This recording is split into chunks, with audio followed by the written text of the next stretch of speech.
about that. Another quick notice. Andy's got the bit sniffles today, all right? So if I go a bit quiet, it means I'm having a bit of a sneeze, all right? That's all I'm saying. Okay.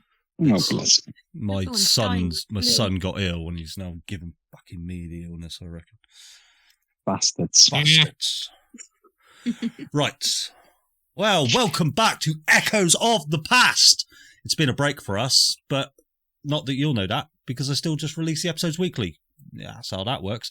As a recap, Vicky will tell us, as her memory is better than mine. Oh, no, but I've had a week. Okay, fine. Okay. Oh, no, actually, I watched the episode literally Sunday. So She's the only one that does watch it. So we started a fight against an Asmodeus spawn that was within Pierre, which is the guy that owned the mansion. And well, I say we started to fight. These three started to fight with Pierre, right? I think arguably Pierre started the fight. Yeah. Pierre set the house on fire.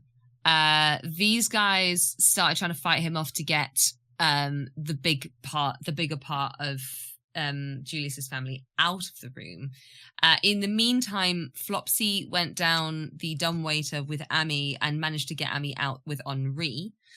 And then, as she was making her way back up to the first floor to help the other guys ended up in some kind of mind labyrinth, where they had to make their way to the center, in which Jane and Violetta were both being sort of toyed with by what's his face, Asmodeus spawn, Pierre, and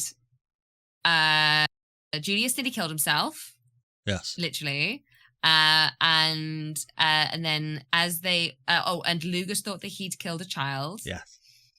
But he didn't. It was all a lie. All in his mind. And then whilst they're trying to fight their way out, Flopsy manages to get the rest of Julius's family out of the room. And tries to wake them up and is sort of shooting Asmodeus as it happens. And then Asmodeus, in the mind labyrinth, basically crushes Violetta's head. And then they all kind of come out of the labyrinth. Julius kills Pierre in a final blow.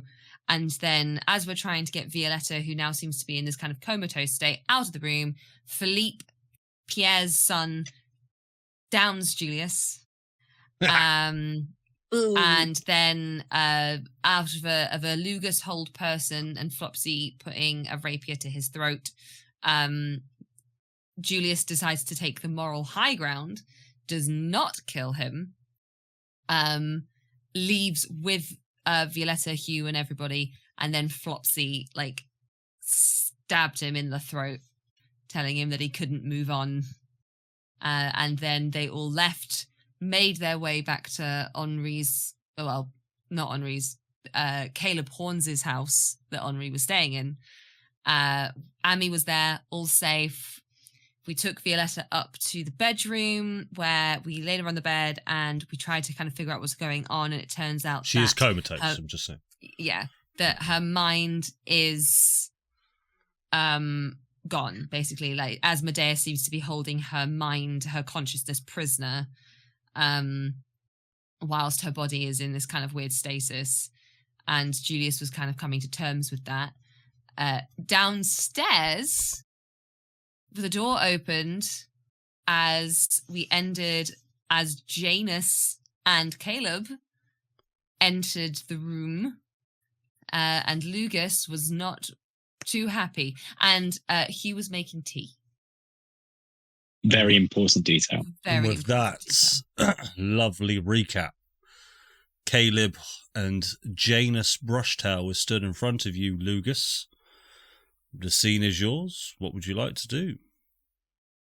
He's so angry he's left. He's just left. He's to slap him. Sorry, I was grabbing my dinner. What happened? Well, hold on. Right, everybody stop. What are you having for dinner? Sort of mac and cheese with some sort of meat selection stuff. Just sort of Fair? stitched together. Yeah. That's how Fair. that I like it. I like it. Well, I'll tell you what, Lugus. We'll let you eat your din-dins. Flopsy and Julius, what are you two up to? I was sulking in the bedroom. You were. Have you finished? or should I move on to Hugh?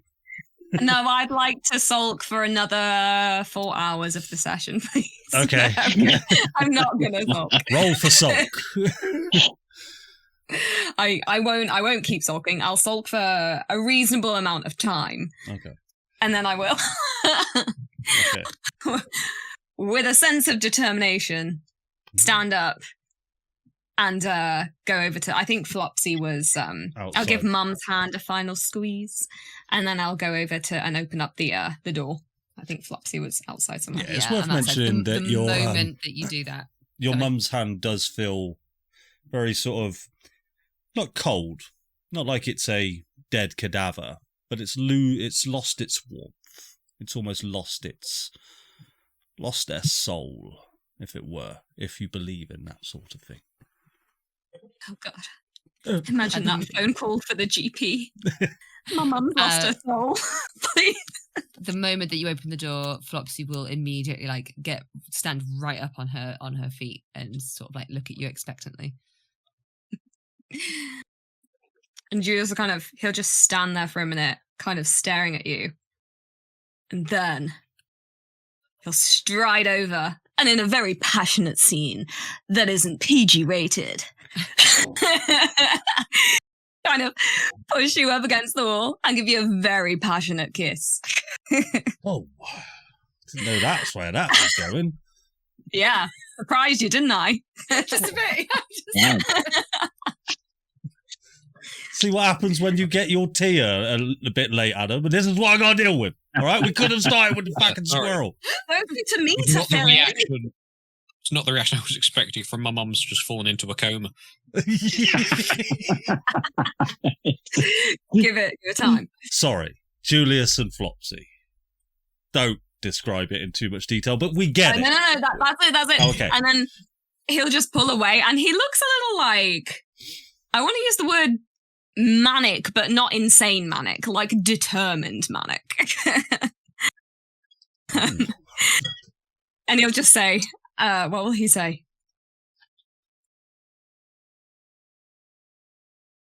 You know, I love how much you love me. Even though you are insane. Still not quite as insane as me, though. And he's just going to start walking down the stairs. She's just standing there And he'll get to the bottom of the stairs, and he'll peek his head around the corner, and he'll be like, can you meet me at the castle at sunrise? Sure, yeah, I can do that. Okay. And then he's gone. Go into the kitchen where everyone else is. Is Adam finished? No, he's not. Keep going. I can RP while I eat. Good job that you made some mac and cheese for everyone. Yeah, so... go on, Flopsy is just going to kind of stand there for a couple extra seconds, just kind of being like, the fuck, because that was not the man that she left in the room. Literally. Oh, and then to top it off, he's gonna run back up the stairs about 2 seconds later, go into the other bedroom, and then just come back out of the bedroom with a sheet in his hand, like the bed sheet, and then run back downstairs again. and I'm just gonna kind of rub my temple as I slowly make my way down the stairs, and I'm just gonna be like, he's lost it. He's gonna please say you're gonna cut little slits in it and pretend to be a ghost. Just do it. Halloween. And yeah, I'll make my way. I'll follow him down the stairs a lot slower. Dazed. I think dazed is probably that's a good word. The correct word to use. Hugh, you can hear this scuffle going on upstairs of somebody going back and forth. Sounds like a herd of elephants. Julius comes down with a sheet over their shoulder. What are you up to, Hugh?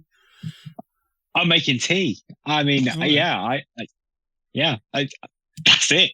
I'll come out into the room where I left Lugus with a tray of mugs of steaming tea for everyone. That's it. So you could see now that there's quite a few children sort of still being playful around Lugus, but he's managed to sort of break away from it. And Lugus, you find yourself at a table where Henri has prepared you a plate of mac and cheese. And as you finish eating that mac and cheese, what are you up to? As you hear the voice of someone very familiar go, "Yeah, right, brother.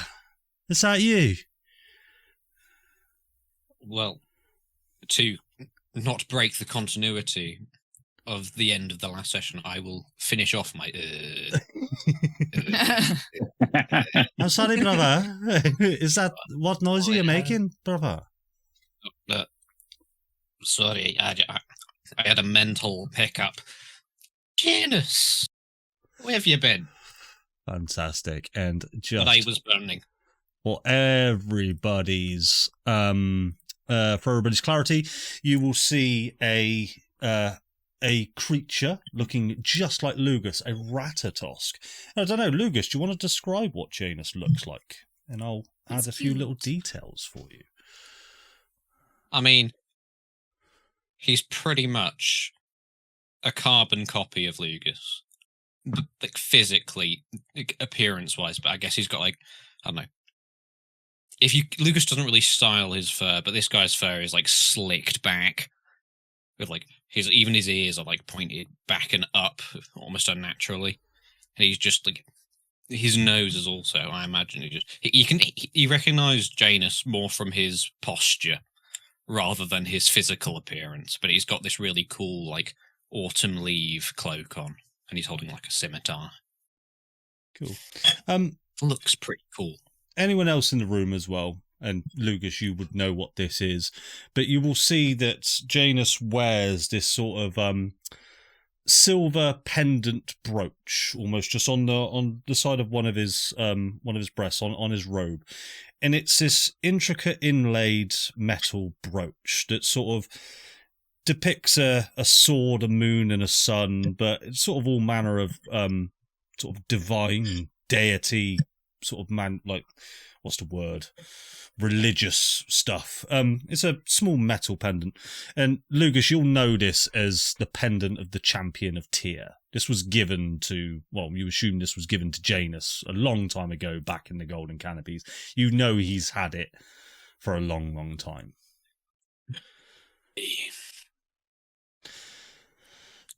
Brother, it's been a long time. Is it? I mean, I imagine. Is it? Sorry, carry on. Brother, as much as this pains me to say this, I've actually kind of missed you. If only I could say the same. I'm just kidding. You're occasionally all right. I've noticed you. I mean, I've been in your basement. I think you've been in solid work. What do you mean you've been in my basement? I've been in his basement. Sorry, nice to meet you. I'll look at Caleb. That's it. You'll see another gentleman, sort of ginger hair. He's got a bit of straw hanging out of his mouth, some dungarees, sort of this plaid sort of red jacket, kind of like what you're wearing, Hugh, but a very, very skinny version of you. Imagine a farmer wannabe lumberjack, and he's got these tiny little spectacles on. He says, "Oh, how you all doing? Welcome to me home. We was told to be expecting yous all. I can see yous found me hidden lab. Is interesting." Aye, and we've sort of recognised what your sort of end goal is down there. We think it's some very useful work, at least for what we've been tasked to do. Here, Janus, you said we could trust these people. And you'll see Janus, you can trust Lugus. For sure. I've gone Scottish. I've gone Scottish while I've been in Faerûn. I'm so sorry. Irish, sorry. I don't fucking know. Whatever accent's coming out of my mouth. I'm not entirely sure what accent it is. Neither do I. I'm trying my best. Janus's accent. Yeah. And you'll see he'll sort of go, I don't know too much about the rest of them. Lugus, where are the rest of them? You can see now that Julius has rushed downstairs with one of the sheets from the house. Flopsy coming down with even though I don't know if Haragons can blush, but you can see that Flopsy is just blushing completely. Hugh's making tea, and I'll walk in with a tray of tea, and I'll go around, Julius, Lugus, and I'll hand one to everyone, and then I'll hand another to Julius. To Lugus. Sorry, I'll hand two to Lugus because there appear to be two Luguses in this room. Aye. Well, Lugus, introduce us. Oh, all right. I mean, hello, party. This is Janus. He's been working on the something potion downstairs. Aye, something that you lot are not supposed to know about, unless you were snooping around me, bloomin' lab. Should have done a better job at hiding it. I expect more from you. Oh, Lugus, if only you had half the brain I did, lad. But, you're always a little bit lacking in that situation, weren't you? But don't you worry. Wow, he is a dickhead. I say not Flopsy.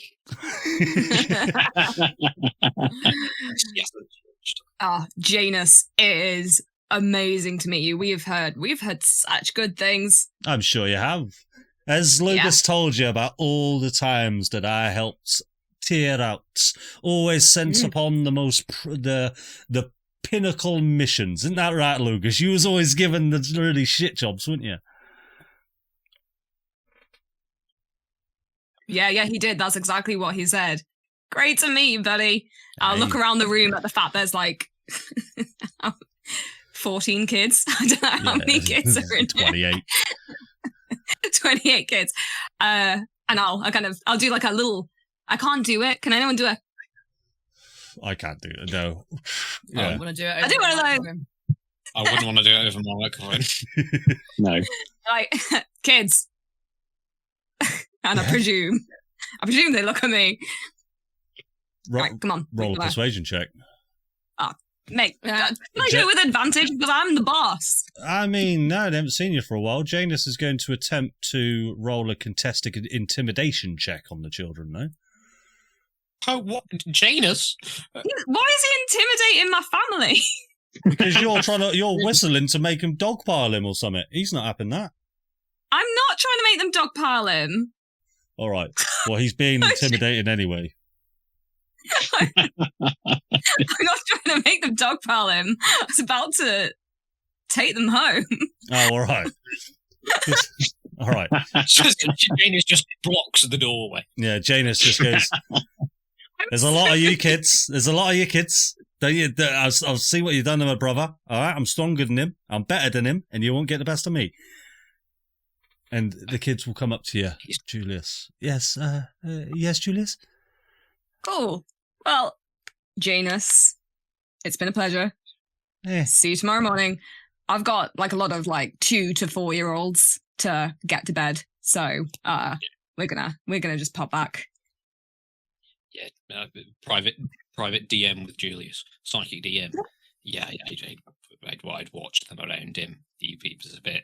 He really liked, and he's not a paedophile. He's never really liked. He never really liked our nieces or nephew. Okay. He had a grudge against them. So it took some attention away from him and all that stuff. All right, sounds deeply concerning. Yes. Hey, I'll meet you guys. Because he's a painful bastard, not because he's a weirdo. I think he might be all of those things. Anyway, catch up with you. Meet me at the castle at sunrise, okay? I'm going to go and do on it. bedtime and shit. And I'll just turn around. I'll down the tea that Hugh gave me. But yeah, it's really very, very hot. It's just come on. Just launch it down. Make a Constitution saving throw, because come on, we've all tried to down a hot cup of tea. We're British. We have. I haven't. I don't. But I might be. Oh no, it's not an ability check. It's a saving throw. Okay, come on. Damn it! Why wouldn't it let me close this? Sorry. I wouldn't have asked for it if it took this bloody long. Sorry. 18. Smash it.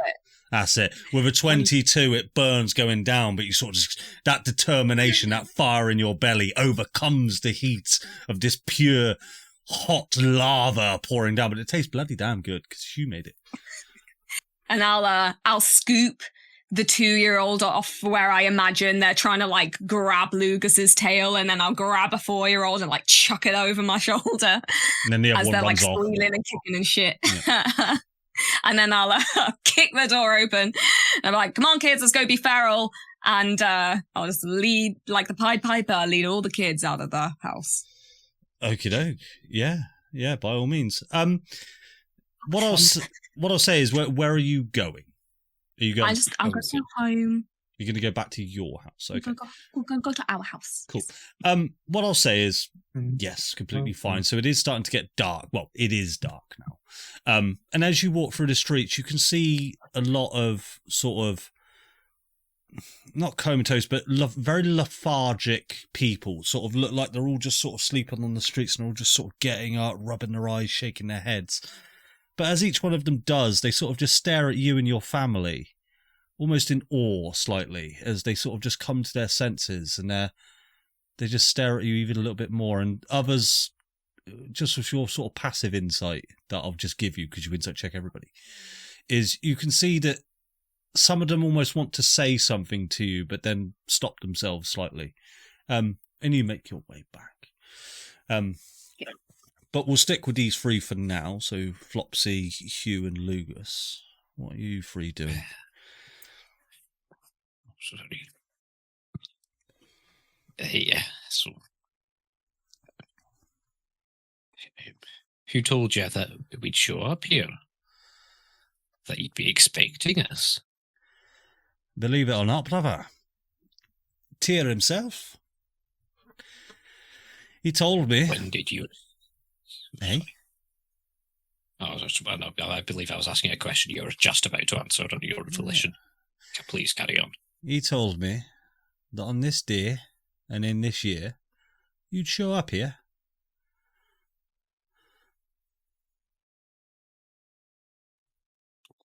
Good on him. I'd expect no less. Hey. He knew things. He knew what we was all gonna do. I know. Why do you do that? R.I.P. What do you mean? Oh. We can talk about that later. Are you implying that he's dead, brother? I mean, you sort of. I went back home to the canopies, mate. It's not good. Right. I know what's happened, brother. I do. I met Magnus there, and he sort of guided me through it. And we ended up running away from an army of strange automatons. And then Tyr brought us to a recreation of our house, and he explained that this is the last of the power he had. He'd been holding on for so long. Janus will sort of walk up to you, and this is unlike Janus, but he'll sort of put a hand on your shoulder, and he'll sort of say, brother, I know everything happens for a reason, and we're all where we're supposed to be. Me, you, Magnus. We've all done our jobs. You especially. And me especially. I might have. Have you finished it? Is it complete then, your potion. Not a potion per se, but Your spell effects, your thing you're working on in the basement. aye. I think it's better if Caleb explains it. But, brother, Tear's not gone. I mean, I kind of had I did die at one point, and then he talked to me in the Shadow Realm. Do you remember? Sorry, that when we was brothers, back when we was younger, well, we still are. Still brothers. I know. But back when it was a normal life, as much as it could have been, you remember we all had our roles to play, didn't we? My role was the face of Tyr. I had a special connection with him. That's why I've got this badge. The champion of Tyr. Now, I know, like brother. Private, being honest. Sorry, brother, what was that? I was just saying, I feel like that should have been given to Primus, but please carry on. Primus is the strongest of us. That's for sure. But my very special abilities comes from intelligence. Tyr's still around, brother. Maybe you're just not looking hard enough for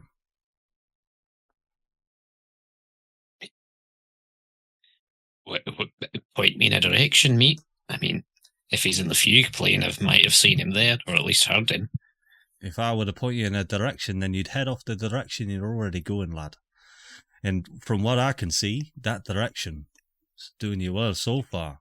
He'll sort of pat you on the shoulder. I saw you quite good at that telepathic communication these days. Up to 80 feet, or is it 90 now? Oh. Well, it's still like down from I think I was about 120 feet before me little oopsie. Don't worry, little lad. You'll get it. Everything happens for a reason. One day, you might be as strong as I am. Let's put it that way. But come on. And he'll sort of turn to you, Caleb Horns, he'll sort of nuzzle up next to you, Hugh, and say, "You are a big man. You're looking good for yourself." Hello there. I love your shirt. Oh, I like your shirt too, I do. It's all colourful and flowery and stuff. Is you a lumberjack, is it? Former lumberjack. Oh, I tell you what, you'd be a dab hand on my farm, I tell you. Indeed, you were born to play this character. I know. This is all me, innit? Please tell me you've got a combine harvester out there. He's definitely got some horses. A combine harvester? Yeah. I do have horses, but I've never heard of a combine harvester. Like, is this some sort of arcane magical invention?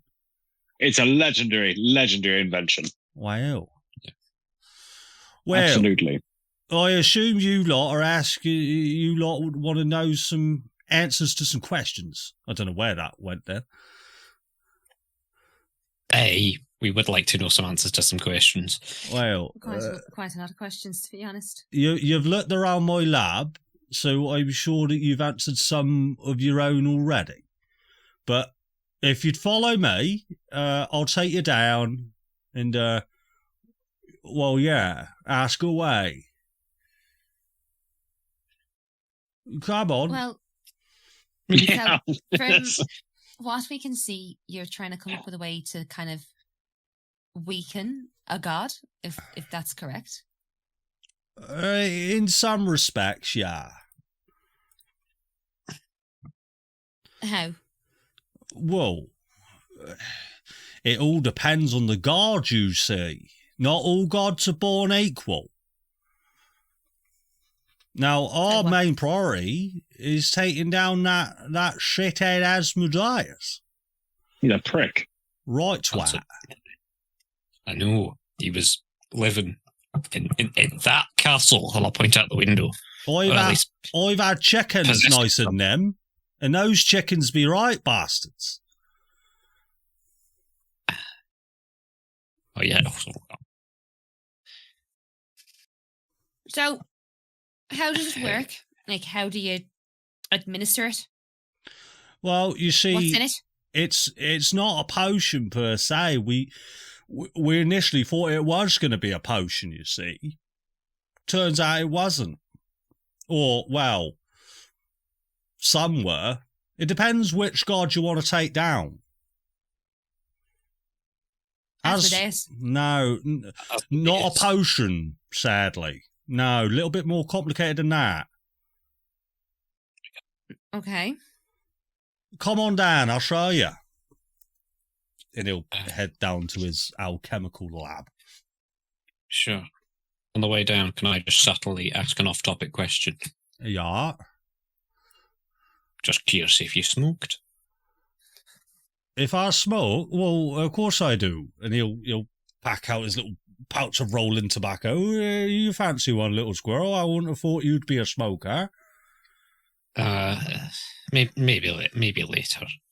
And I'll sort of project that so everyone can hear it. And I don't think Janus would know about the pipe. But I'm just... Don't. Unless you're pulling it out and showing him. You wouldn't know. Not yet. No. Just because it's like one of the only things I have on him at the moment. Fair enough. Cool. So we'll flick on over to Julius a second. Julius, what are you up to then? So we'll go home, which is, I'm trying to think of where it would be. It's not too far away. It's a small town. And it's a small town, and he'll kind of open the door to his house. And it looks really empty and sort of dark on the inside, I'm guessing. And it's definitely a small house. It's definitely too small for the number of people that live in it. Yeah. And so there's like bunk beds and stuff just like inside the kitchen because they've just tried to like build around themselves. And he'll kind of like turn the lights on, get the kids kind of settled in, and then he'd go round grabbing all of the sheets off of the beds. And he's going to take them outside and like lie them all down on the ground and then go into his room where he's like roots around in the back, like all behind all the dust and everything, and like find some paint. I'm presuming he has there because he was always the creative one of the family. And he'll gather all of the kids together and be like, okay, kids, I need you to help me make some signs. Oh, yeah. I love making signs. What we doing is we sell lemonades or ice buns. Don't know what's wrong with the rest of my family. What do you mean? So yeah, great. Grab a paintbrush, go to town, make them big and bright and eye-catching. Okay? What's I writing on this sign? I'll do the writing. Maybe Jane should do the writing. I want to do the writing. Please. You can write something, but just no swear words, okay? Oh. Not on the thing. I can't write. Save them for later. And then he's going to go around and he's going to go painting on these big old sheets. And like the little kids can just like draw whatever the fuck they want. There can be flowers, skulls, unicorns, I don't know.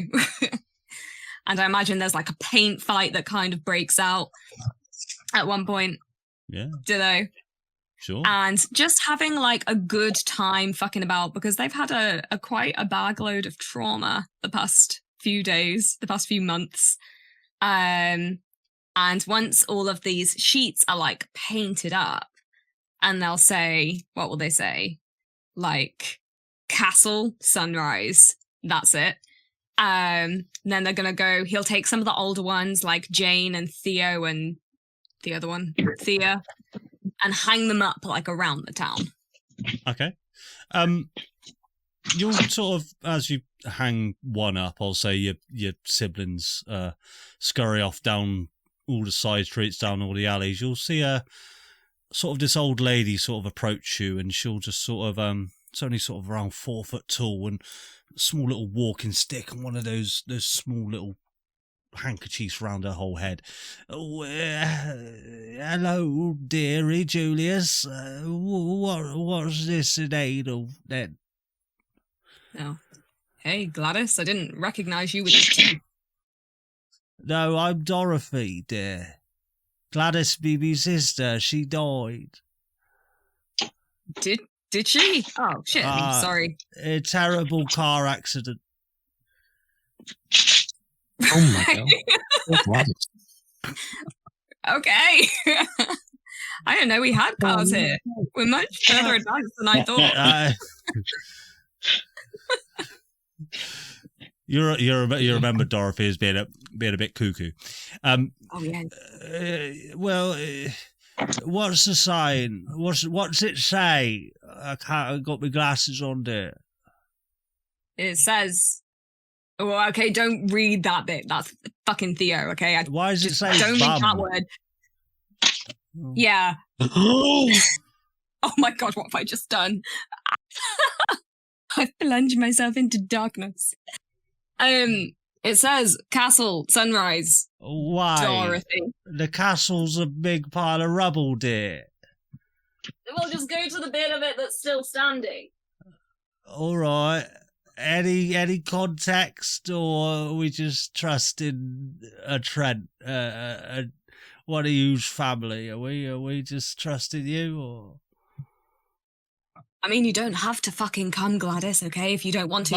If you've got something better to do with your time, then feel free. I do's got bingo tonight, but I mean, if the other girls are going, then I suppose we could do that beforehand. Well, I'll rush. Just make sure to bring Ethel, okay? Mildred. I'm not bringing Mildred. No, she owes me 10 gold. No, I'm not doing it. Okay, bye, Gladys. All right, bye, dear. My name's Dorothy. And she'll wander off. Anyway. Great. This is the DM trying to understand what the fuck you're doing. With a little bit more aggression than previously. No, I have to introduce NPCs to find out what the fuck the players are trying to do. Don't worry about it. Right. Anyway, we'll skip back to these three. You'll, if you're all willing, you'll be led down into the alchemical lab below Caleb's thing, and you can see he sort of takes a look around. He goes, "Well, fuck me, what's happened down here then? Where's all my stuff?" And he'll sort of look around. I suppose you guys all swiped the goodies I had left here, I suppose. Not to worry. And you'll see... I mean, only the combat-oriented one. We are tasked to fight and defeat gods every now and then. Yeah, it's all right. For the greater good, yeah. If the gods, demons and devils come knocking round here, I mean, I'll swat them away with my broom. You know, you're welcome to everything that you see. Or just give me a call. We'll show up somehow. We've got a teleporter. Right. I'll use the power of persuasion. Anyway, and you'll see he flicks on... there's this arcane rune on the wall that no one really would have noticed as they come down, because as he sort of waves his hand against it, the arcane rune glows. And the whole light begins to illuminate in this large orange, green and blue glow, just sort of sparkling around. You'll see that some of the implements on there's this big... sort of wooden table in the centre of the room. Some of the devices that you weren't sure what they were appear to activate, and they sort of just go as they power on these small sort of arcane lights, but they don't look like they're powered by the arcane. They look like they're powered by something more mechanical, just start to dart and zip around the table. There's one light that catches your eye in particular, Flopsy, but it's a very, very small globe of orange glowing energy, just sort of hovering there in the centre of the table, just spinning very, very slowly. Question. Yeah. Do I want to eat it? You do not get the sense that you want to eat it, but in your intuition, this does look very much like a very miniature argon core. How the fuck did you get argon? Oh, I suppose you're looking at that. No, that there's just a mock-up of what an Argon core is. Sort of, we'd be looking at the foundation of Argon itself, you see. Now, the research into weakening the gods, we believe, is tied to Argon, which is why we've been looking into it. I mean, we knows everything that's about Argon, if you'd like to know. And he sort of looks at you, sort of expectantly. Make an insight check. He knows, doesn't he? He knows. Oh, he might know. It's your secret. God oh no! knows what he knows. I think he fancies you. With a nat 1. That's probably the indication that you get. But yeah, and then he sort of just moves back and he goes, right, well, I suppose you've got some questions. I'll let you ask them first, and then I'll sort of fill in the gaps of what you's missing and what you might potentially need. I knows you's on a bit of a quest. How much do you know about the quest? Oh, I know the world's gonna come to an end pretty darn soon if we don't do nothing about it. And he sort of looks out of you're in almost like a basement. And there's a very tiny window, and he just sort of looks out of it. He goes, "That there beacon." And if you remember the large beacon that's blowing, essentially trying to bore a hole in the divine lattice, he goes, "Oh, the beacon's still running. That's all right. We got time. If that beacon ever stops, well, that you've got trouble, because that'll mean the divine lattice. Well, it's gone, isn't it?" Yes, but what I mean by how much you know about our quest, like, do you know what we're after? I assume you're after. Well, no, I don't. If you pose a question like that, I'm going to say no. I look at Janus. How much have you told him? I've told him enough. Right. Well, listen, you've got a device here that supposedly weakens, I'm presuming, Asmodeus, considering that we asked about him. But not quite. No, a little bit more complicated than that. Okay, could you just maybe tell us? Cut to the chase. Cut to the chase. Yes, that's all right. Well, can you use small words when you explain? Yeah, I can. Essentially, what your gun needs to do is go to the 9 hells. Wait, we need to go to the 9 hells. Yeah, he's not there. He's pretty famously in Neverwinter. That's right, Lugus Brushtail. Bit of a Sherlock Holmes you are. Now, you see, there's a very specific thing down in the 9 hells. How much do you know about that place? I mean, only what I've read and what I've heard from Janus. Well, you'll know there's quite a lot of different layers to the 9 hells, yeah? Is there 9 layers by any chance? No, there's 10. It's a popular contrary belief. Everyone thinks there's only so many. We've uncovered loads more, and there could be even 12. Who knows? But the very bottom layer... Now, do you know what that's called, Lugus? The very bottom one. Nessus. That's right. Points for you. And you'll see Janus just sort of scoff and just... Yeah, I told him that. I did. He'll just sort of scoff at you a little bit. Many books about the hells. Brother, I told you that. Come on now. I work in a library. Don't claim everything I know. All right. I told him that. And you'll see he'll go, yeah. So in Nessus, like, that's Asmodeus's safe space. You know, that's where if he's in any sort of trouble, or he wants to command the denizens of the Nine Hells, that's where he's going to go. Yeah? Right. Now, down there, we've got a bit of a scout. I think you're familiar with him, Lugus. Your brother. Primus. My brother? Oh, Primus is a scout? He's been... That's what he's been tasked to do, little squirrel. He's been tasked to find an item called the Baldur. Now, you see, have you ever heard of something called the Baldur? I can't say I have specifically. I could see by the Harrigan's reaction that I should cut to the chase. Well, the Baldur is a small dark orb that holds on to the memories of Asmodeus' past. It's actually quite interesting that we've come to gain this knowledge, because if there's anything in the world that he wants and he wants to protect, it's the Baldur. Now, if you were to get hold of that, now you'd have the status quo, wouldn't you?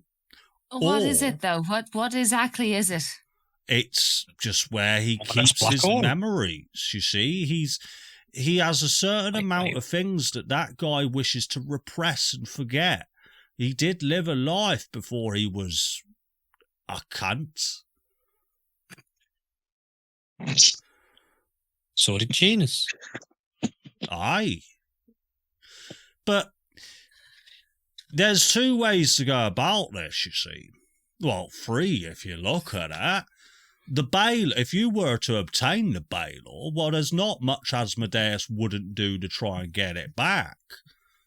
Alternatively, if you were to somehow destroy the Baldur, well, that would imprison Asmodeus back to Nessus, and that would buy us time up here on the top side. So you sort of got two ways to go about it, or the third way, try and fight him the way he is, I suppose. And I mean, I could offer you a potion of greater and healing, but that's about all I've got. Well, you've taken it big. I think we already taken them. Yeah.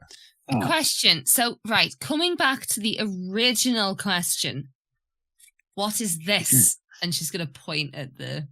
Oh, that there would be an Argon core, little Oh, little no, flops. what is it? What is it doing? What's it Do impairing? you know what an Argon core is, Harangon?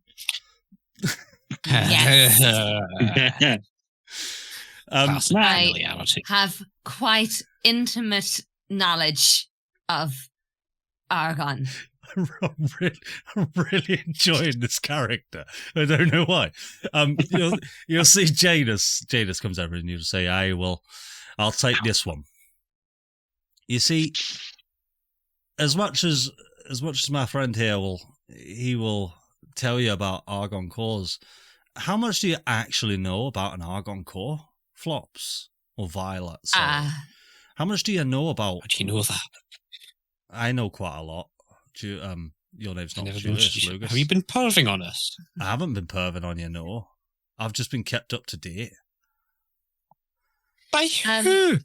All I know is that Argon seems to have come from fucking nowhere, and even the gods don't know its origins.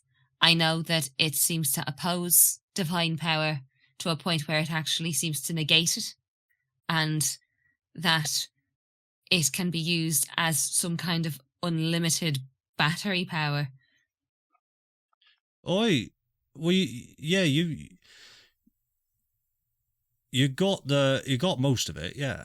Oh, I've gone back into this one. You got most of it, yeah. So, have you any idea how to stop an Argon core? Please tell me to eat it. No, it's not. I mean, I've asked it really nicely once before, and it did stop.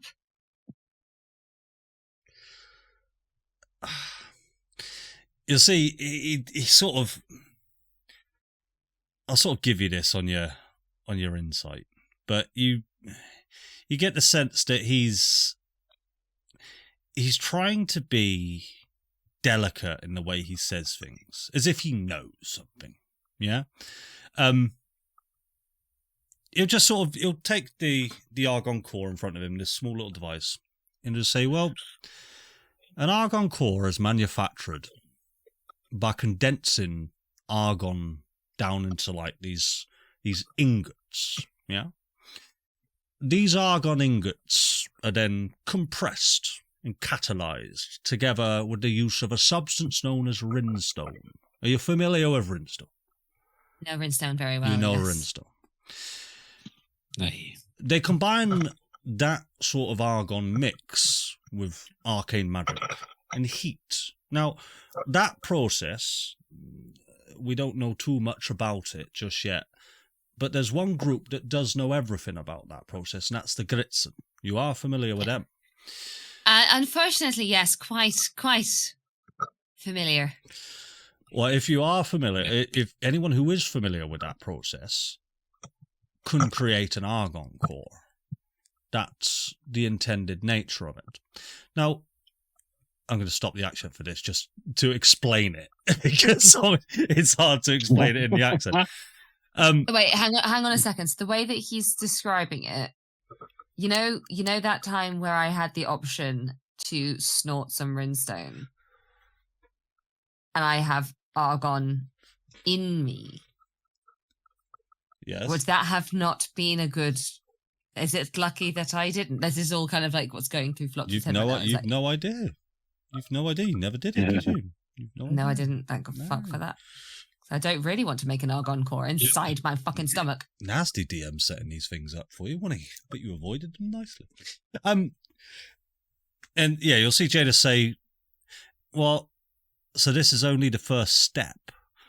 Once an argon core exists, it must be stabilized. Argon by its nature is very reactive and unstable. You need to moderate it in some way. And he sort of brings this other device over from the table, and it is this large sort of ruby-like but more dark red crystal. It's sort of this trapeze-looking shape. He brings over this sort of another rhombus-like shape, and he says, are any of you familiar with brimstone? And Hugh, you'll sort of look at it and you remember it is the same material used to power the Harmony airship. So you see it around the Harmony, and that's what gives the Harmony lift. It's what propels it throughout the sky, yeah? The Gritzen, they used a powerful crystal. This here. This is called Broomstone. This crystal is used to charge the core to a required power level. And you either switch it on or you switch it off. That's how you sort of regulate the power. Now, depending on what you know about the cataclysm that happened so long ago, Broomstone is what overcharged the core and made it explode. It's what they sort of pushed it to the brink of destruction and let it blow. Thankfully, for Heroes of Faerûn, they managed to soften the blow. But the main takeaway from all of this that I'm trying to tell you is that is the only way to destroy an argon core. Is by destroying it. Once that core has been manufactured and that core has been built, it exists in perpetuity until it is destroyed. And then to destroy it, you can only blow it up and take out half the world with it. Aye. It's a tricky situation. So wait, hang on a minute though. What if it hasn't been made into a core yet? If it's just like pure argon, what does that do? How do you get rid of that? I mean, there's no getting rid of argon, little Flopsy. I mean, if it's in raw form, make sure you keep it that way. It's turned it into an argon core that essentially turns it into a nuclear explosion. That's the dangerous part. That's the mistake they made so long ago.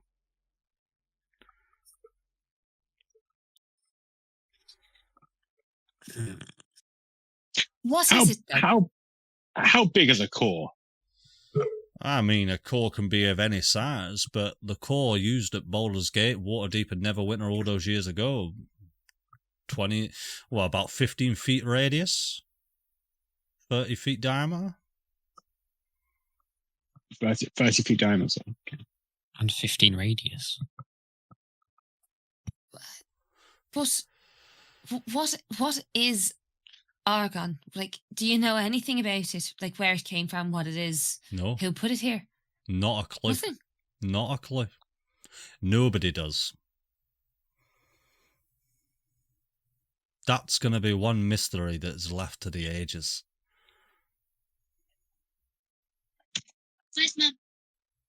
Okay, I need to throw these up for Ginger. Okay. Damn it.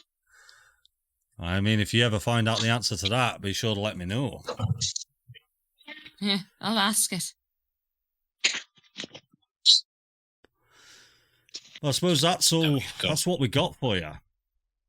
And you'll see Janus sort of looks a little bit disappointed and looks towards your direction, Lugus. Brother, this is what Tyr tasked me to do, and I'm sorry if it's not everything that you'd wanted, but I thought I did well, brother. I mean, you know, this is a bloody good job, Janus. How long have you been here? When were you sent to sort of in now times? I've been here for 10 years, Lugus. I've made a life for myself. myself. Because apparently Auntie Vicky's terrible at reversing. You said It might be 2 years after me. Darren. Yep. You said 2 years after me. I thought, why didn't you call? I mean, Lugus, he sort of looks up. Make an insight check for me. okay.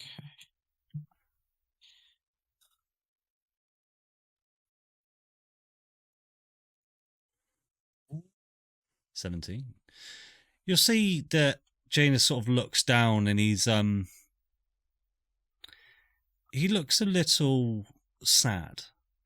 And with a 17, he looks a little bit jealous. And he'll say, brother, you've had your own mission, brother. I've had my task. Primus has had his, Atticus has had theirs. These were our jobs. Now, Yeah, but you were I've chosen only for been the most. working on mine. You were chosen for the most important job of all, Lugus. I know that. I know I'm just playing support here, lad. But I was told that you'd be here on a certain day, and you showed up. I mean, I'll be honest, Hey. I lost faith in the plan a few times, but just you showing up here has made it all worth it. And I don't know if I've said this to you, brother, I'm so glad to see you. So, Yeah, it has been nice physically seeing one of you. I mean, Magnus he's not his old self, and Primus only communicates to me through long worded letters. you've spoken the price.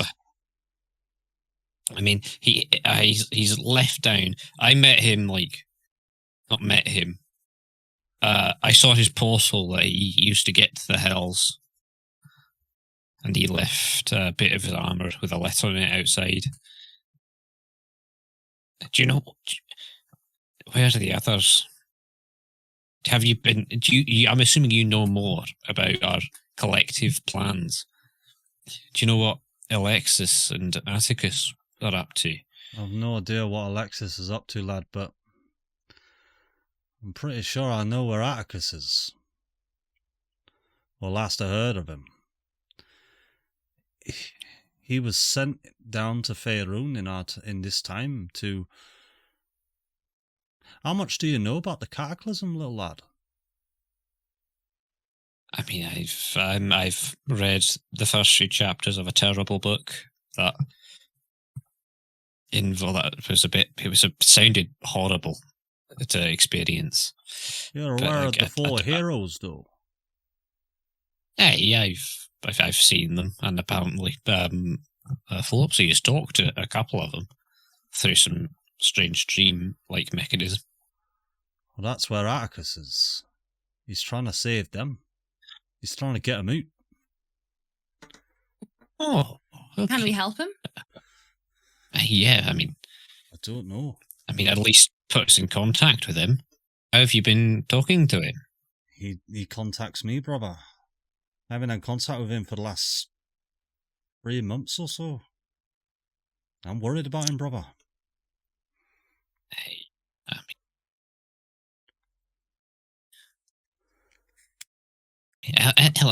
Ella should know how to contact him. I think she might be planning this with Atticus. That was originally something we were tasked to do, or at least brought up.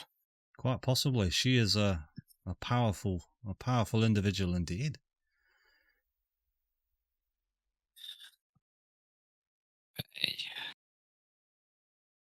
I speak to her quite regularly.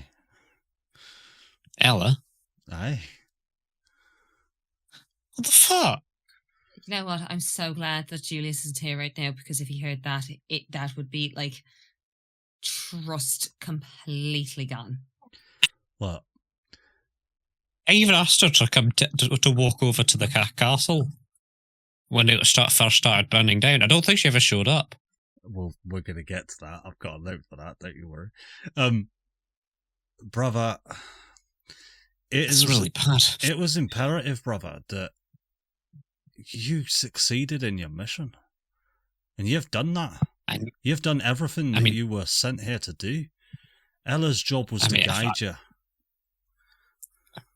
I've still got quite a bit to do, and then there was a recent revelation of how we saw some sort of illusionary recreation of a deal, like a conversation between Tyr and his mates, or that I had a final say on the continuation of the universe,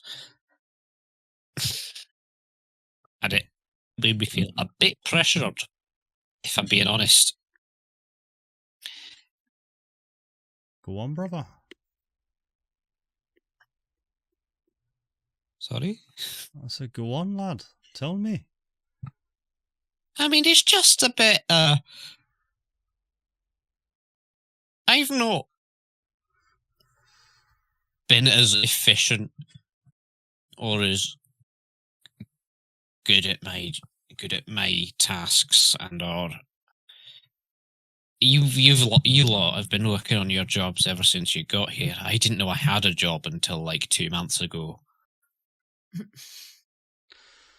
And it's a bit, I feel like I haven't been pulling my weight.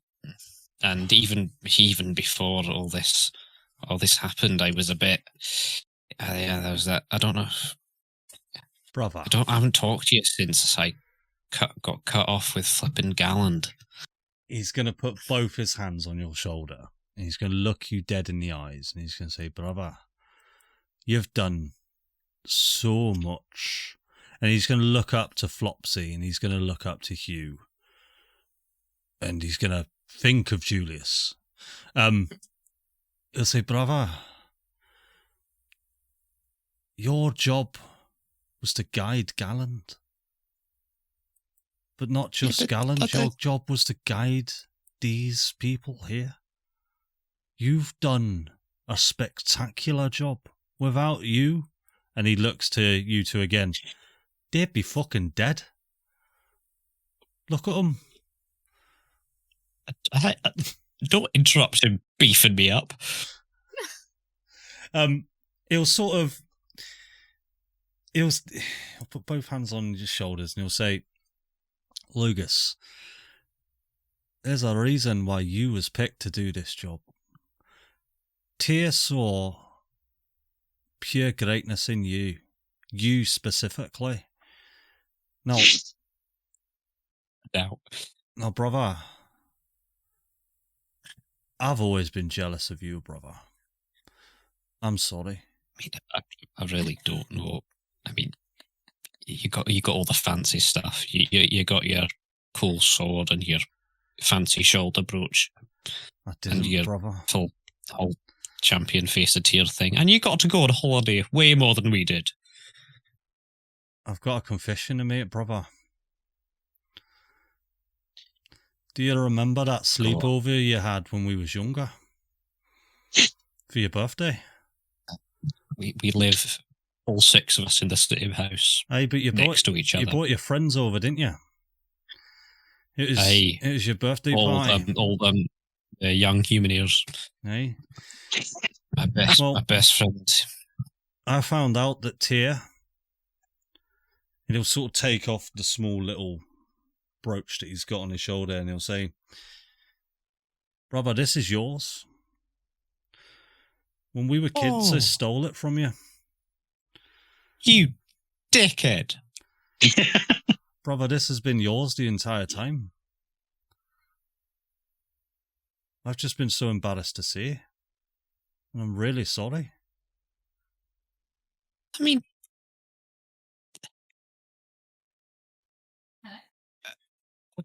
give me a moment or so to process this.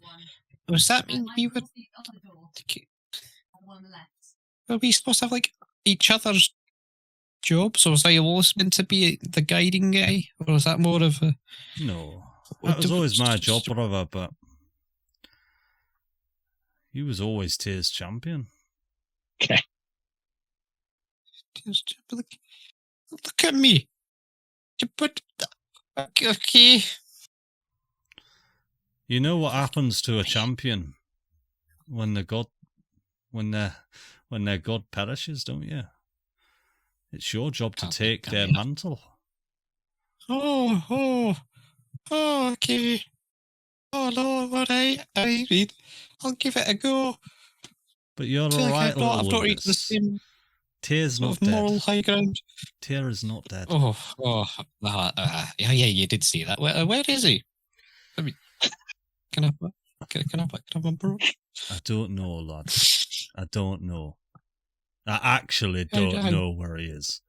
How do you know that he's living then, and you're not, like, hearing hallucinations? Because that is my job, Lugus. Your job is to be the hero. My job is to collect the information. And I have a bond with Tyr, like you do. And my bond tells me he's alive.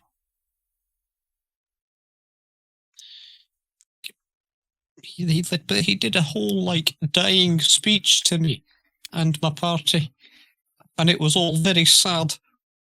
And then he gave me this. He gave me this pipe and said it would help us. He'll grab hold of the pipe and he'll sort of push it down and he'll push it towards your pocket and he'll say, "I'd leave that pipe in there if I were you, lad." And he'll sort of gesture back at Caleb Horns and say, "He has no idea, lad. He has no idea who he is. And I would like to keep it that way."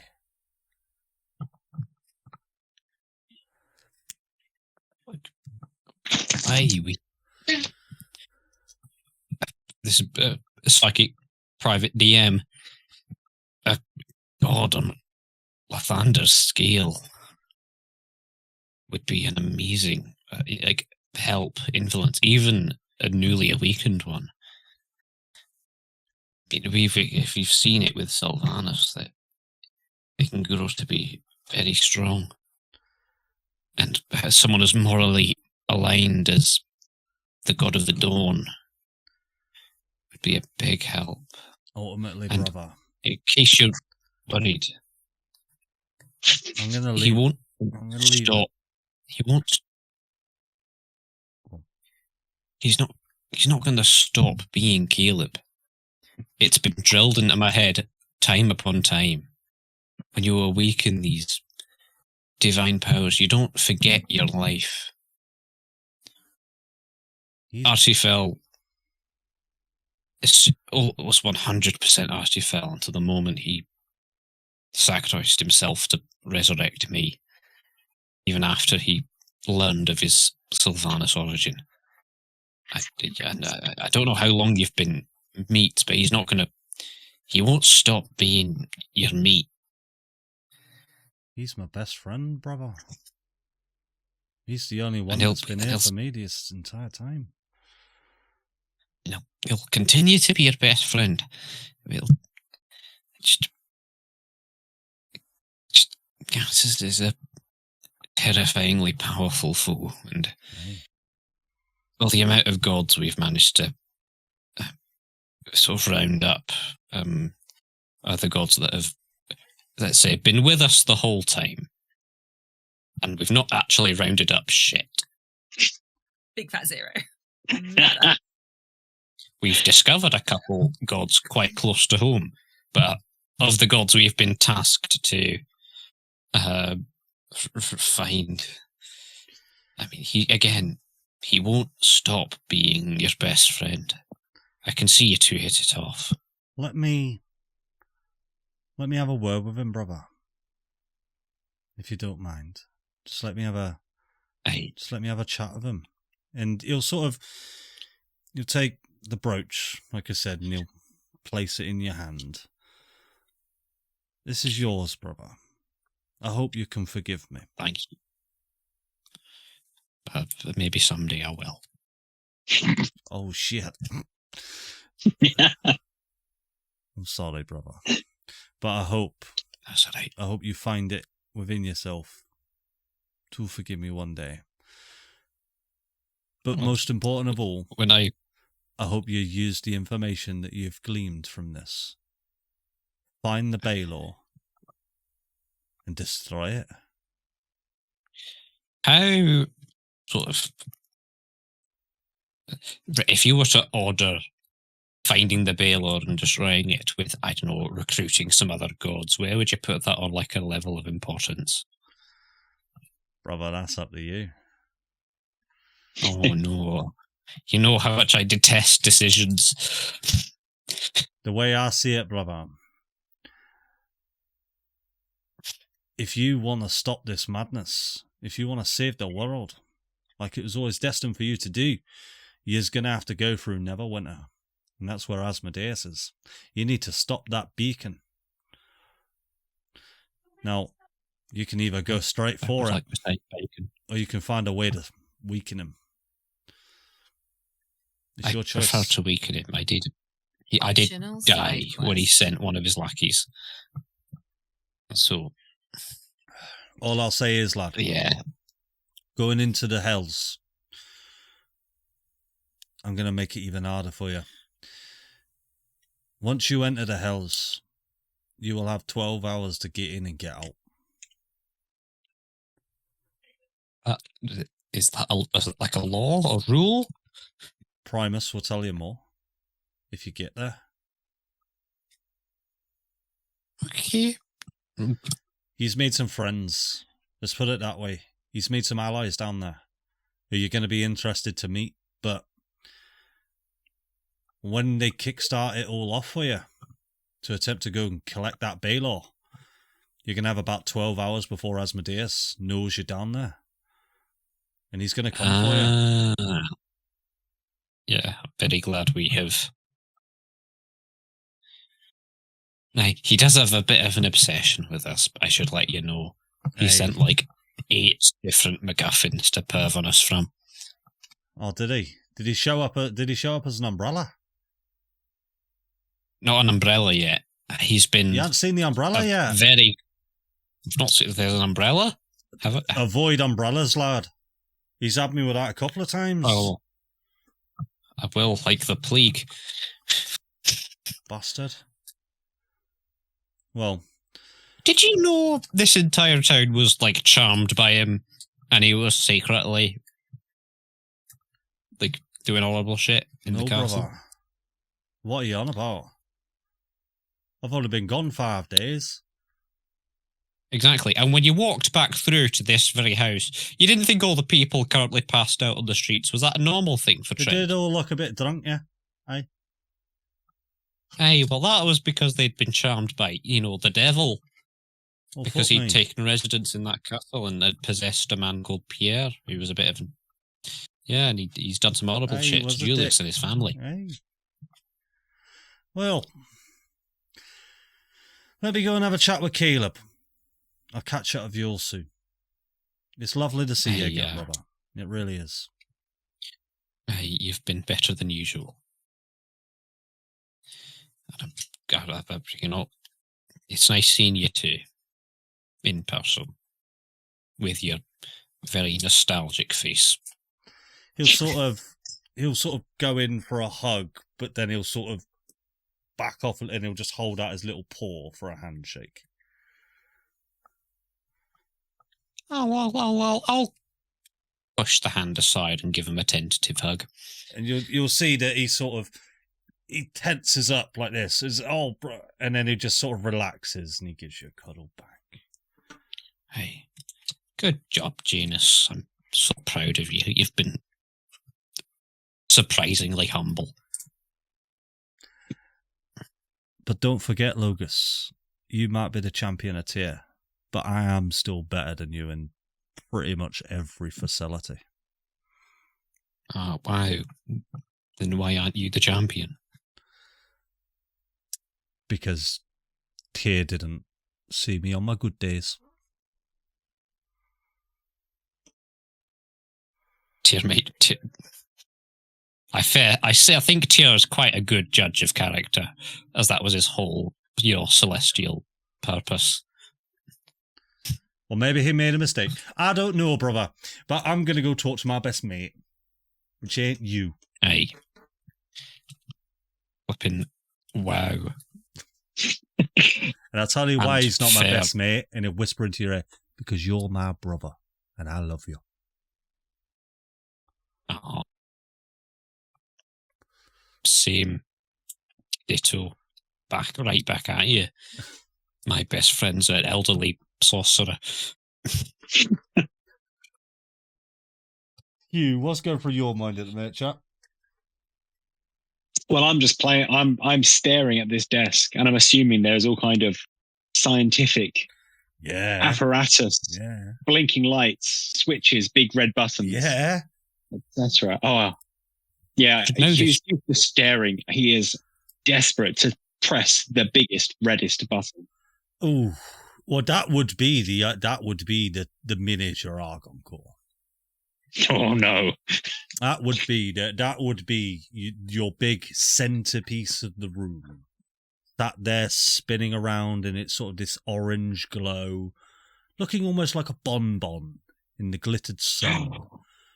Succulent, juicy. Like a bonbon. And nourish.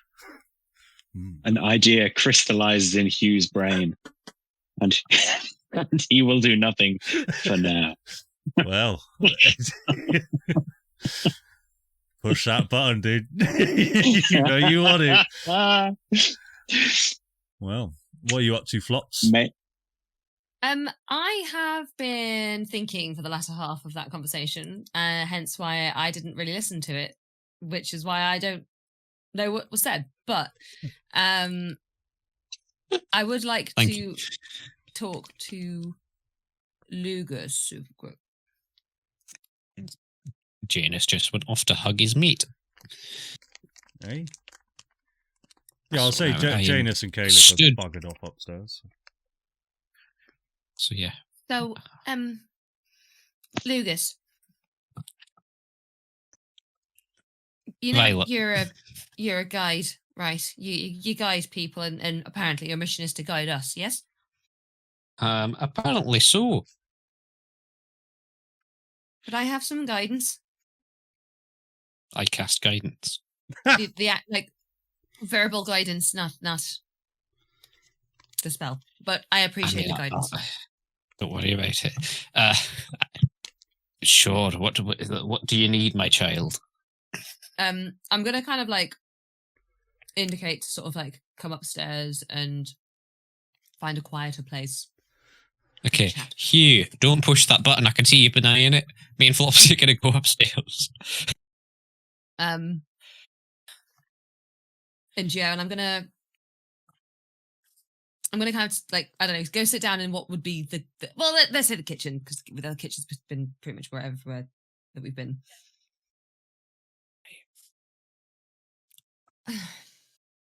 I think I'm at a crossroads, right? Because I can't access, not properly at least, my divine powers, if that is what I have. If I still have this argon in me, unless I can somehow figure out a way to, do something that no one has ever managed and find a way that both of them can work together.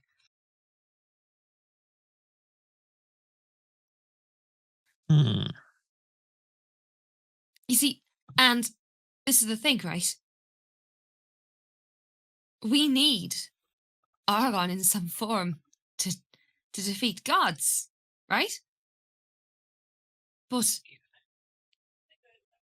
if I keep doing what I'm doing, not only am I going to be cut off from a part of me, but it's also probably not going to be great, in a long-term sense,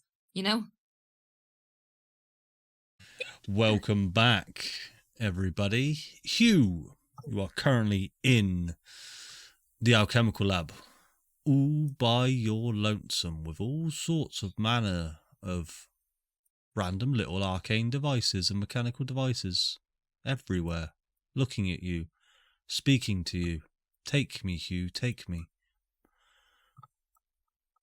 Hugh will definitely take the argon core and place it within his magic bonbons. Okay, so as you sort of pick it up, and you release it from its kind of encasement, really. It's sort of held by these small thin wires, and you can just sort of pick it up, but it loses its orange glow, and it is just sort of this dark marble, but you can see within it this cloudy texture, like goo. Oh.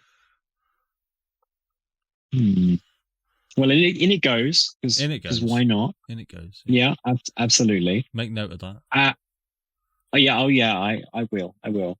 Anything else on the desk that I can play with, or switches? I mean, I've got to honour the nat 20s before, so now it's lit up. Oh, roll me one last investigation check. Now it's all one last investigation check. Powered on. Absolutely. Here we go. If you roll a nat 20 here, you certainly do. Oh. This place. No, tell me, DM. This place is fucking cursed. This place is cursed. Every fucking nook and cranny. I'll tell you what. What would you like to find, Hugh? Oh, fuck me. You tell me what you find. I would like to find a device. Something that I can take with me, which I won't necessarily know what it does. I'll let you decide what it does. I'll tell you what I want. I want a box with a red button on it that I can press at some point. Okie doke. You find it's not a box. It's a mechanical sphere. And you can see that there's no such thing as a Rubik's Cube in Faerûn, but it's the equivalent of a puzzle box that exists in Faerûn. And it's a metal sphere. And every sort of thing that you move on it twists, turns, depresses, and you find yourself fidgeting with it. And every so often, a little part of it will sort of pop out, you'll turn it over a bit, and it'll pop back in. And it's just sort of essentially a puzzle. Ooh. Hugh is intrigued and will walk up the stairs staring at this thing and just playing with it. I'll walk up. I will also tell you what you find, because I've got to give you guys something cool on free natural 20s, but this might not be cool. All right. You find on the table a 4 cards, and they're about 3 inches tall and 2 inches in width, and you think, oh, oh, super cool, a Pokemon card. But as you look at the back of it, it's almost got this arcane sheen to it. And you can see that the 4 cards are placed in this sort of this frame. What I'll say is you smash the frame and you take the 4 cards. But they're placed in sleeves. Now, underneath this frame, it says Relics of the Past. And it says in a footnote, beware. In a very tiny footnote, that these are 4 cards of the deck of many things. All right? Oh, no. Oh. So there's 4 cards in total out of that deck of many things. Now, are you guys aware of what the deck of many things is? Yeah. I've only been Very, very, very good or very, very shit. Campaign endingly shit or campaign amazingly good? All right. Is there anything distinct? Like, I'm presuming they don't say a massive fireball on the card. You would have, you get the sense that looking at them, you would have to pull the card from the sleeve, thus revealing which card it is, and when you reveal the card, it will take its effect. Well, oh my goodness. Oh, I'm not the person to my have access. Yeah, okay, pocketed. So add those to your inventory. You have 4. Now, I don't know what I'm going to say mechanically. I don't know what those 4 are. If anyone wants to pick one, we will physically roll on that deck. All right. Okay. That's what I'm going to say mechanically. No. And no one knows that I have them. That's the worst thing. No one can stop me. Yes. We will. That concern has entered my mind already. We'll flick on. Oh, let's. Lugus, you was talking to Flopsy. Flops. You can't imagine what you're thinking right now. I can only try and put myself in your shoes, but I'm biased. The divine have my favour 9 times out of 10, but just, I don't. Sorry, just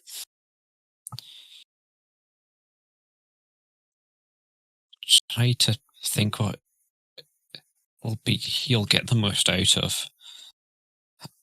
Whether you were fighting our main enemy, Gatus, he is Argon. We don't know what the level of control or how much Argon itself will affect him, but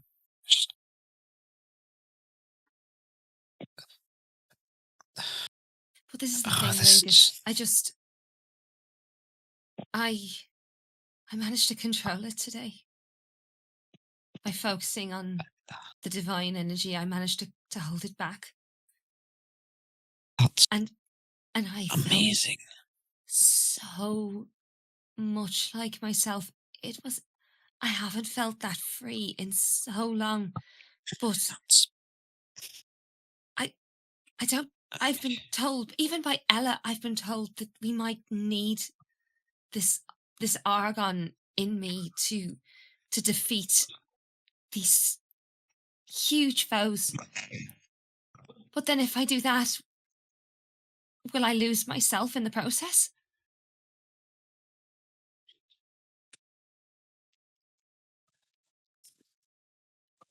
And everything that I hold dear and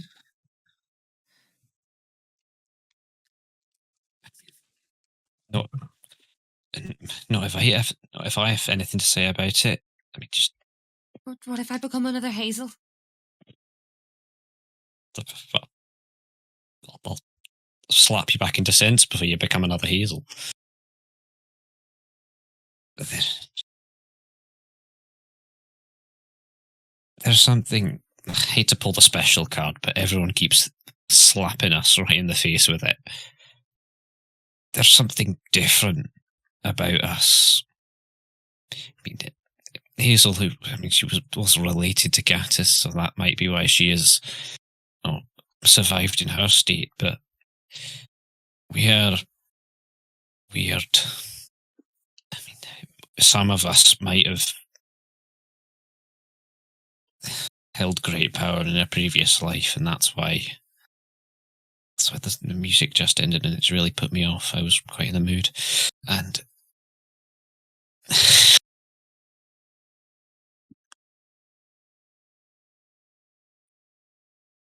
I can't make that decision for you.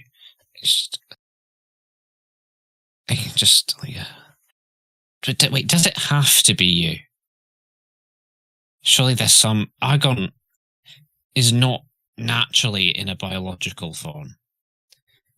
The only creatures we've seen intake Argon are gods and fools. Thanks. No, I was putting you in the gods category. Worry not. I mean, there was a while ago. We could just. Do you still want it out of you? I've had so much news, over and over again, just on my own. I have my shortcomings, and this is just. I'm so stressed. I do have one question. And she's going to kind of pull her hand out, and she'll just kind of unfurl it, and this kind of smoky dark orb will just kind of appear and sort of hover in her hand. So I might have maybe stabbed Philippe in the neck. I did notice my spell ended early. And then this appeared.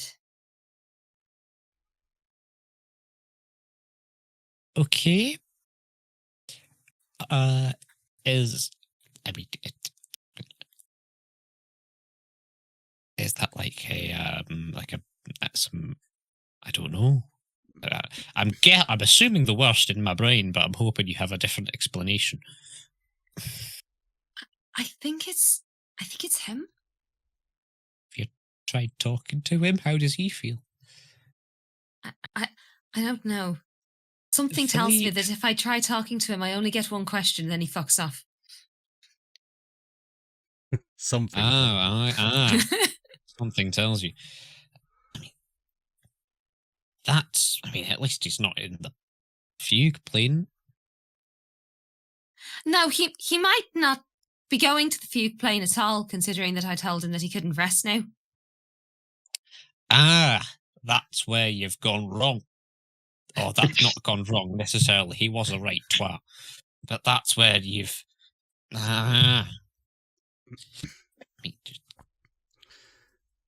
So it's at this point that you guys will start to hear, as you sort of headed up into the kitchen, that you'll hear quite a lot of hubbub from outside of the house.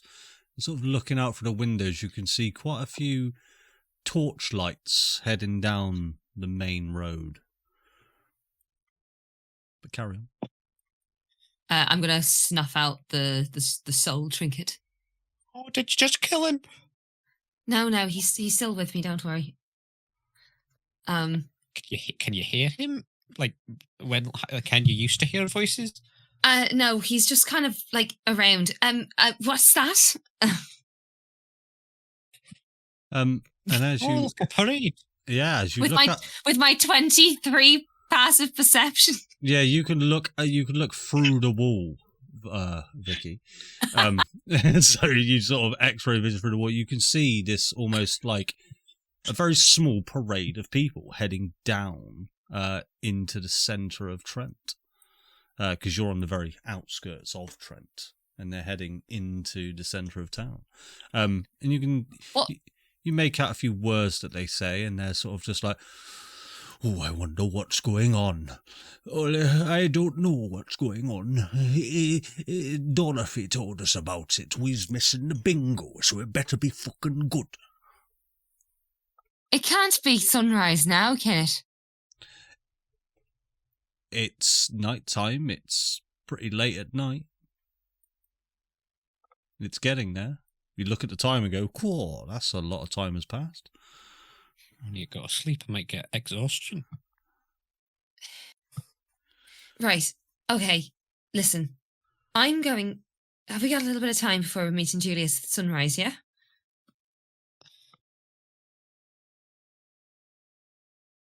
I mean, first of all, why does the old people have midnight bingo? I don't know. Why not? It's surely got to be It's a strange place, right? Look, I'm just trying to make it all work, right? It's 2 a.m. bingo. I snorted. Sorry. It seems like a very secret midnight bingo club. Oh, I do love my midnight bingo. I do. Look, use your imaginations, guys. Come on. Do I have any time, like any time between like what this conversation and Yes. Right. Lugus, look, I'm going to try something, okay? Do you want me to come with? Do you want me to be there? I have just realised we've left you downstairs. At that point, Hugh comes up, is like, "Hi, I've done nothing. I've done nothing. It's fine. There was noise." Is that broken glass on your shirts? No, it's not. Crumbs. And I'll eat the broken glass crumbs. Ow, good. I tell you what, Lugus, you do where you go where you think you're most needed, okay? I'm gonna go and try to negotiate. Sorry, I wasn't as useful as you needed me to be there. I'm just a bit stressed. It's okay, don't worry. And she's just gonna kind of walk up the stairs and she's gonna go into the room that Violetta is in. Okay. Just before we get to that, then we'll flick on back over to Julius and see what Julius is up to. So we hang up the signs all over the town, and they have like unicorns, and rainbows, and a rainicorn, and the occasional swear word from the teenager who thinks he's really funny. Gonna hang them up all over the town, and then I feel like we're all gonna go back, and we're gonna build like a massive fire, like in the garden outside of our house, and Julius will heal, because he's well aware of the fact his family has experienced significant trauma in the past few weeks and months. So everyone's like covered in pain, and he'll get out his violin, and what he's going to do is he's going to tell the story of when he's been away. So he's going to like get his violin, and he's going to do like a music piece at the same time. So like when it's happy, and when it's sad, it's really sad. And he's going to talk emphatically about like Hugh the valiant and Flopsy the indomitable. That's a word. Yeah, that is a word. That is a word. Mm. And Lugus the unbreakable, and he's gonna go through like going to the upper plains and like all the shenanigans with the Kraggles, and he's gonna talk about going to the Whispering Woods, and he's gonna do like a really unflattering impression of Hugh, like hulking out like ripping his chest. He's gonna talk about like the battle with Leviathan, and like there's this really emotional scene where he's trying to play like Lugus dying. He's like, and like Flopsy like exploding with argon and all of this stuff, and like the way he talks about them, he makes it into this like epic story that's like PC for the children. He doesn't talk about any of the horrible shit that he did, like betraying everybody and like almost dying on multiple occasions. He leaves those things kind of aside, And so he'll kind of like do this, and I feel like they'll build the fire up and they'll just get really feral and like kind of roast apples near the fire and stuff like this. And then he'll kind of sit everyone down in this big circle at one point, like when he's finished telling the story, and he'll kind of like put one hand, Flopsy, if you remember, in that cave. So he put like one hand on his heart, and then he'll like reach out to Jane next to him and put his hand on her heart. And she'll put like one hand over his and then hers on the next. And it goes around in this big circle. And he'll kind of say to them all, you guys, you know, you are my heart. Mine doesn't beat without any of yours. And there is nothing in heaven or hell that can keep us apart. Now, who wants to rage scream at that beam of light in the sky? Yeah. And I feel like... Fuck off, beam! Fuck you! Fuck off!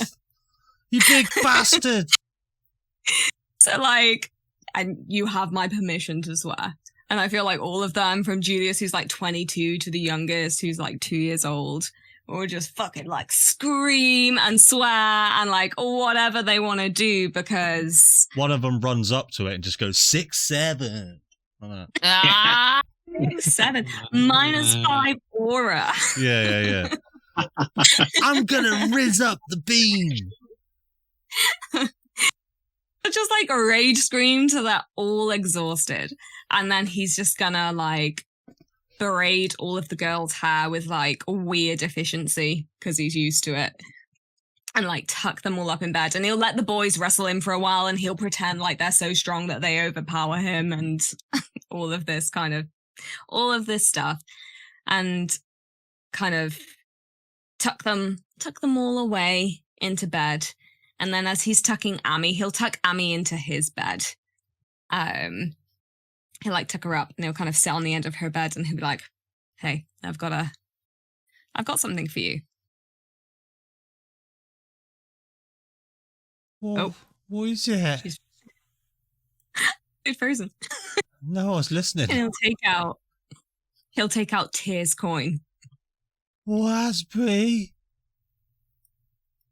What's wrong with my child? That's my child voice. It's the voice of trauma. Yeah. Trauma. It's got She wasn't like this when I left. She did see a mangled corpse on the floor. Yeah, I mean, that's true. She's got see me. Is there a professional in Trent? That's it. Listen, a very important and special person gave this to me, and when I met him, he said, Julius, you are the coolest and handsomest and best person that I've ever met. Please take care of these dweebs. roll a deception check. And I will. I'm scared. I've got +8. Yeah. Oh no. Oh. You managed to lie to a little kid. Well done. Yeah. my own child. I'm really proud of myself. I'd give the child advantage because I imagine she does know Julius quite well. True, actually. True. Ooh. Yeah. Can I have advantage because I'm great at lying to her? No, because it's a child. Damn it. You get the sense that she might see through your lies, but yeah, go on. Anyway, it's really special and important, but I thought I should give it to someone who was even, cooler and better looking and more special. That's me. Yeah. You hold on to it for me? Of course. Keep it safe. I'll put it in my top pocket. You do that. I'll keep it safe, Dada. Good girl. Okay, try and sleep through the trauma that you've just did. No, what? He won't say that. He won't say that. He'll get out his violin and he'll play the lullaby that he used to send through the sending stone. And you'll just watch. She just goes, "Oh, it's a lovely." Right. I feel like she's like dribbling and snoring. Yeah. Because she gets it from her dad. I like it. And that's it. He's just gonna go on. Sorry. And that's what you will do throughout the night. Yes. But as you do, the sun will start to rise. And we'll flick on back over to these guys. Flopsy, what are you up to? Okay, so I am going to step into the room with Violetta on the bed. Violetta? Violetta. And I'm going to sort of like close the door behind me, lean against it a little bit, and just sort of like look at her empty body.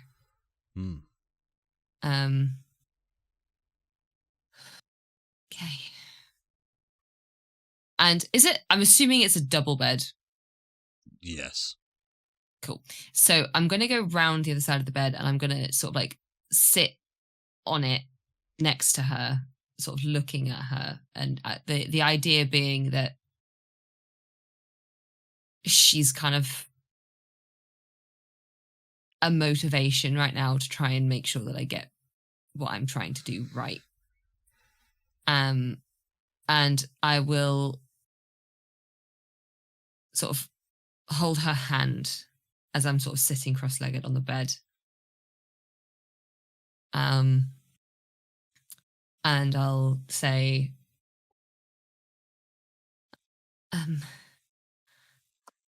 hi, Violetta. I'm Violet.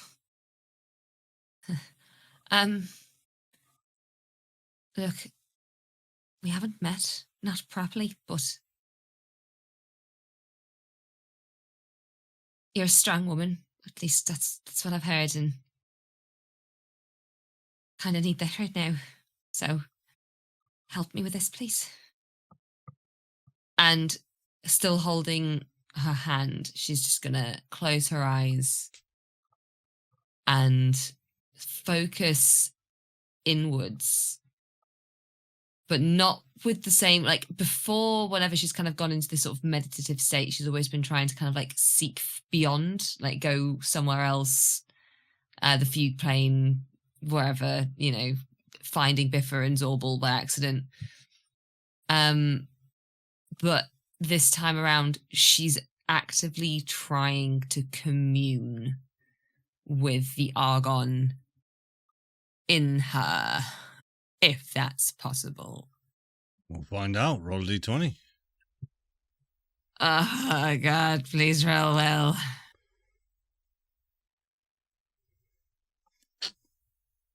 I'm going to use my heroic inspiration. All right.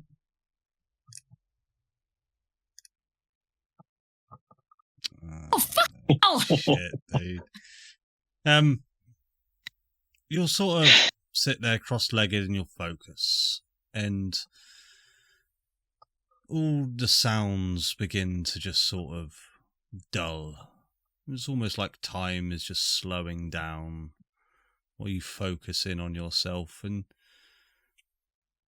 you struggle to sort of capture the moving Argon within you as it sort of, you can feel it shudder around as it's almost trying to avoid you probing at it, and you can feel it shudder around you. You're almost just trying to sort of pinpoint the shards, but you're having a hard time doing it. But every now and again you can sort of attune the shard in a certain direction that you want, and you sort of focus on it, but you just sort of, you don't get words. But I don't know if you were ever expecting words, but you just get sounds, and they're just, they're like tones, like just small tones, and you hear a low tone, a high tone, sort of a longish tone.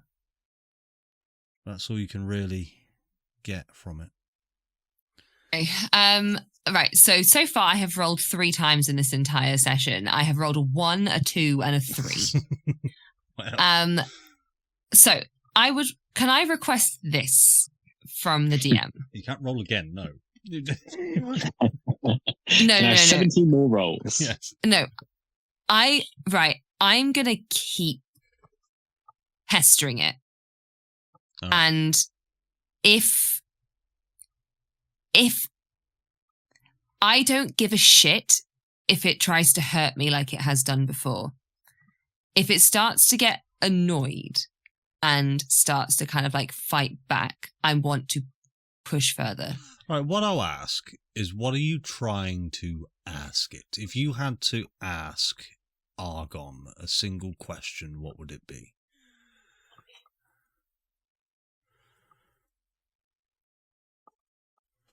Can you trust me?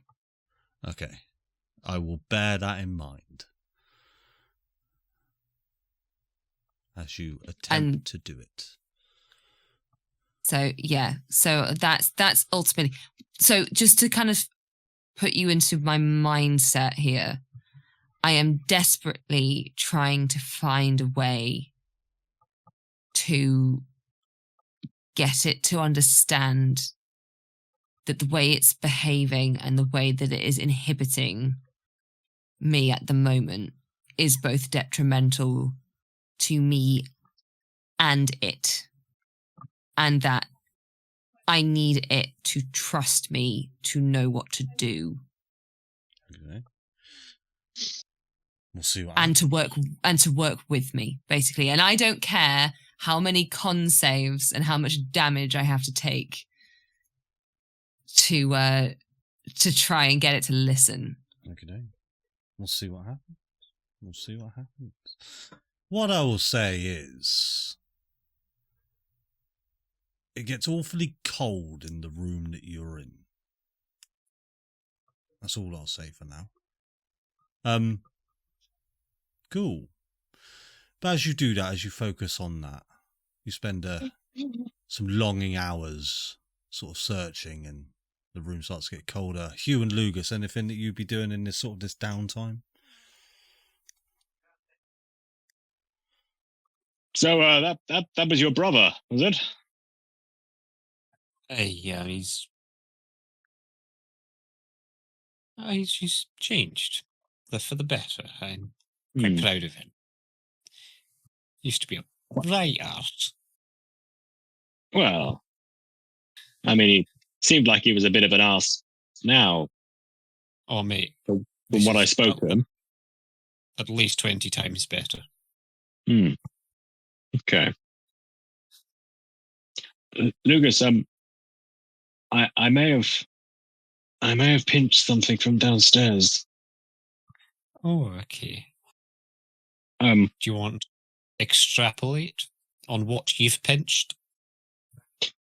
Well, I didn't like the way he spoke to you, and I thought, oh, this will get him back. And so I found a frame, and I'll hand over one of the cards to you. So I found this. What's this? Flip. Are you going to? Okay, no. No. Be careful what you wish for. I'm not going to do. I will do it. Okay, yeah. I mean, I'll simply hold it. Oh, what's this? I don't know what it is, but look, they're all shiny and they got that strange fuzziness to them. Do you know what it is? I mean, would I have heard of Dex and or many of their things? Roller, just Arcana check. It wouldn't be. They're not religious in any way. I don't really know the lore of the deck of many things, to be quite honest with you. If not, I will. I mean, I'm assuming no. From 13. I can't see my own rolls showing up. Thank you. I'd say you wouldn't know what the deck of many things is.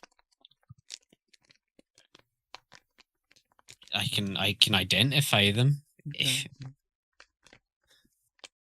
you want me to. I mean, I am paying for the subscription. Yes. Yeah. They just seemed like they might be useful. We stole a bunch of other stuff earlier, so I don't feel that guilty. I mean, but we did sort of try to keep with. This wasn't like an inside a piece of important machinery. Like you could tell was a major part of their, whole deal that is really important that my brother's been working on for the past decade. I mean, I could put enough fish in, and I also took this. I could put this back. Would I recognise what it is without its orange glow? You definitely not recognise what that is, no. Oh, cool.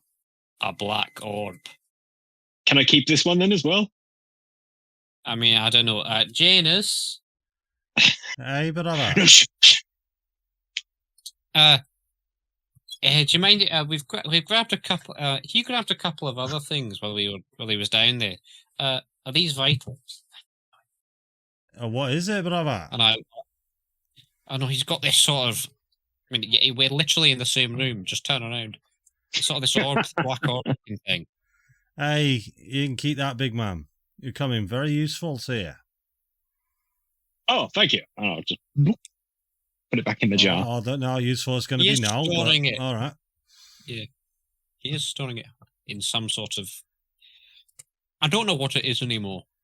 Yeah, I mean, I'm a scientist, lad, and I couldn't tell you what the fuck that is these days.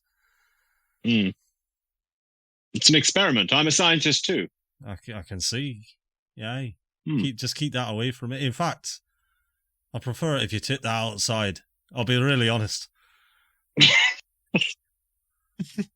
Well, you don't want to lose it. I'll put it back. Just be careful, lad. Be careful. Whatever I do with it. Fucking Christ. Yeah. Just be careful. Nitroglycerin. Yeah. Sweating from the fucking glass. Cool. Would you like to identify it, Lugus? Yeah, sure. The deck, yeah? Slap it on the floor. Yeah, I'll just slap it. So have you given me one or all four of them, Hugh? Just one, and I've only admitted to taking one of them. So okay. You sort of go into this identify sort of the man will appear in front of you and just go, fuck that shit. That's the deck of many things. Ah! And he's gone again. Cool. Now I know what it's called. Still don't know what it does. There you go. I feel like I should get that one for free. He comes back up. You're on a subscription. Ha ha!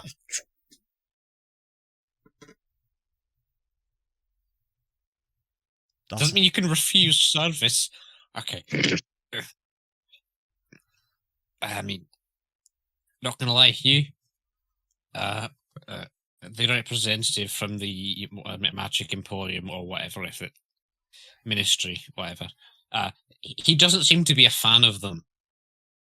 He seemed to react with very quick and sudden shock and horror. Oh. Probably not. Yeah, whatever this is, it's probably very powerful and very dangerous. However, if we target this towards our enemies, you may have found something that can maybe help decide the fate of our adventure. Do you think it's a weapon then?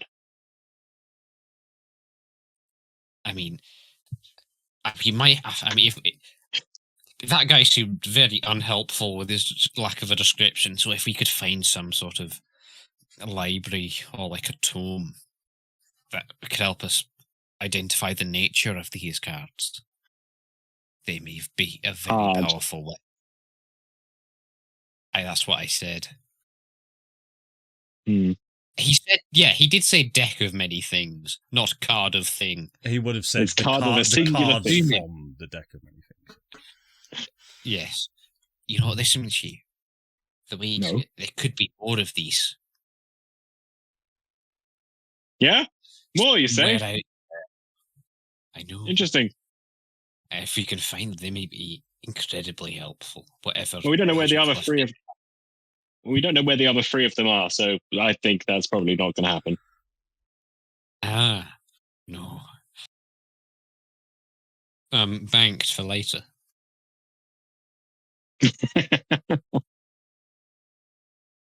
On a different tone, Hugh. Are we gonna? We should probably tell Violet and Julius about that notes we found on him. I mean, I feel like that quiet their worries about Julius's strange tenet to absorb foreign energies, which might be a treat. I mean, maybe we could redact the personal stuff. I just didn't want to affect their budding. Yeah, no. We'll only talk about that bottom little paragraph. Do I still have that note? Yeah, you still got it. You did give it. You did give it to me. I should have it probably. Yeah. That's right. I did give it to you. I mean, we could just rip the top of it off, and we found this little slip here. Yeah, this tiny. They definitely look like the shape of a cutout of a much bigger document. Oh no! Wait, I've got an idea, and I'll pick up one of the crayons, and I'll just, if you've got it out, I'll just kind of scribble loosely, lightly, so you can still read it. It's just huge redaction. All right. Of all of the important personal information. And let them know when we. What have you just rolled? Okay. It's just rolls happening, mate. Let them know when we meet him. What's left of the castle. Why do I keep hearing rolls? I know it's. There's no rolls. I don't see rolls, but I hear rolls, and it's intimidating. It doesn't matter, doesn't it? It's gone. Yeah. So I'll say time's getting on a bit now. You guys are up very, very late at night. You can see the sun is probably going to start to rise very, very soon. Would you have caught any sleep or shut eye during this time? I mean, we've leveled up, so I'm on full hit points. Yeah, I've got also. Very good. So I'll say that you guys just take a rest. Yeah. You take a moment. Do you know what I mean? Flopsy's upstairs doing the meditation and stuff. Hugh, out of interest, and Lugus, what is your passive perception just as things are going on outside the window? I don't know. 6 maybe. Let's have a look. Yeah, 14. All right, cool. 16. Okay, cool. Yeah, so you guys will sort of, I don't know what you'll do, Flopsy, but you're in this very cold room, but I assume you guys will all reconvene downstairs after so many hours.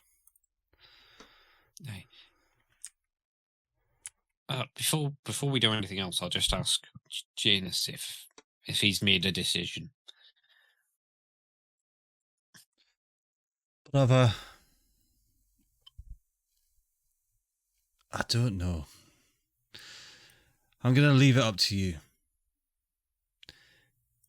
He's sleeping at the minute, but come back in the morning and... Yeah, I don't know, brother. I'll leave it up to you. Whatever you think's best. Tyr gave me this in his, at least from my perspective, perceived final moments. And just...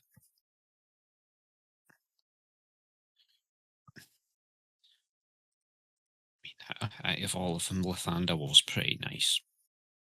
But just, again, he won't stop being Caleb Horns. I know, brother, but I just don't know. You do what you think is best for the mission. Maybe I'm just letting personal emotions cloud my judgment.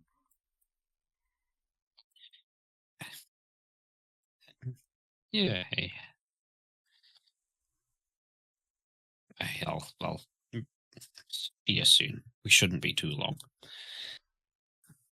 No. Oh, before we go, do you want to write your name in my... I've regained power enough where I can do the thing, or I'll get a free scry if you write your name in my book. Oh, God, I wrote that when you was little. Have I got to do it all over again? You used to have the names of all your little friends in there, didn't you? I know, yeah, but my charisma modifier dropped significantly, so I lost a bunch of them. And then the page just disappeared one day. Yeah, but now it's back now. Well, I'm glad you got it back. You know what I mean? Just don't fill it full of any of your ex-girlfriends like you did last time, and just sort of try and communicate with them when they really don't want to. All right? Stop self-projecting. And he'll scribble his name in your book. You know I suck at relationships. That's why I get so awkward when other people talk about them. I know, lad. We'll come back in the morning and we'll... Well, actually, I tell you what. You got that big ship, don't you? How's about we meet you on that? Aye, it's just parked cleanly. Oh, are you planning on coming with us? Lad, I'm not staying here. I'm going to help you fight the end of the world, lad. You think I'm just going to sit here and watch? You're my brother. I mean, I don't know how much of your mission you've got left to do, if any. Brother, we've done what we needed to do, and that was tell you about the hills, tell you about the Baldur. Baldur, okay. Now I'm interested in reuniting with my brothers, and I ain't losing you for another second time. Yeah, I wouldn't recommend dying. It's not a very pleasant experience. Hey, especially if it's been done to you by the Maiden of Pain. I want to hear this story, Lugus. Especially bad review. I do. Another time. Tell me about it. Sit around and have a nice drink. We've got some characters on the ship. I imagine you'd greet fairly consistently with a bunch of them. Right. Well, go on. Go and do what you're going to do, and I'll meet up with you later. It's the massive airship with the big skid marks that lead. We know exactly where it is, lad. I think everybody in town knows where that ship is. I don't know. A pretty good save on my part, though. I did state it at the end. No, I didn't do the crash. I did write it, though. It's a great big airship out in the middle of the grass, hidden behind like 2 trees. Yeah, I chose some tall ones, though. Aye. Well, I'll tell you what. I will find your ship and then we'll board it. How's about that? Yeah. Yeah, exactly. Yeah, right. Yeah, okay. Cool. I shall see you later. Cool. And I assume you guys will head to meet Julius. So just beforehand, have I felt anything different? Not as of yet. You're just in a very cold room. I got you. Don't you worry. Okay. Yeah, I will pop down to Lugus and Hugh and then head off with them then, I suppose. Okay. How's his mum doing? She hasn't moved. She's just lying there. I haven't been up here.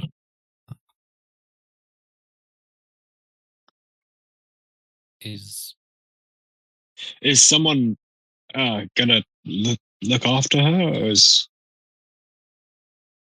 do we need to stay? Should we take her to? I mean, I can ask Janus, but I don't know where Julius would want him to bring her if he's meeting us on the ship. Well, we're meeting him at the castle, remember? So we can ask him. We'll have to come back this way anyway. But she'll be all right, though. She's safe and comfortable.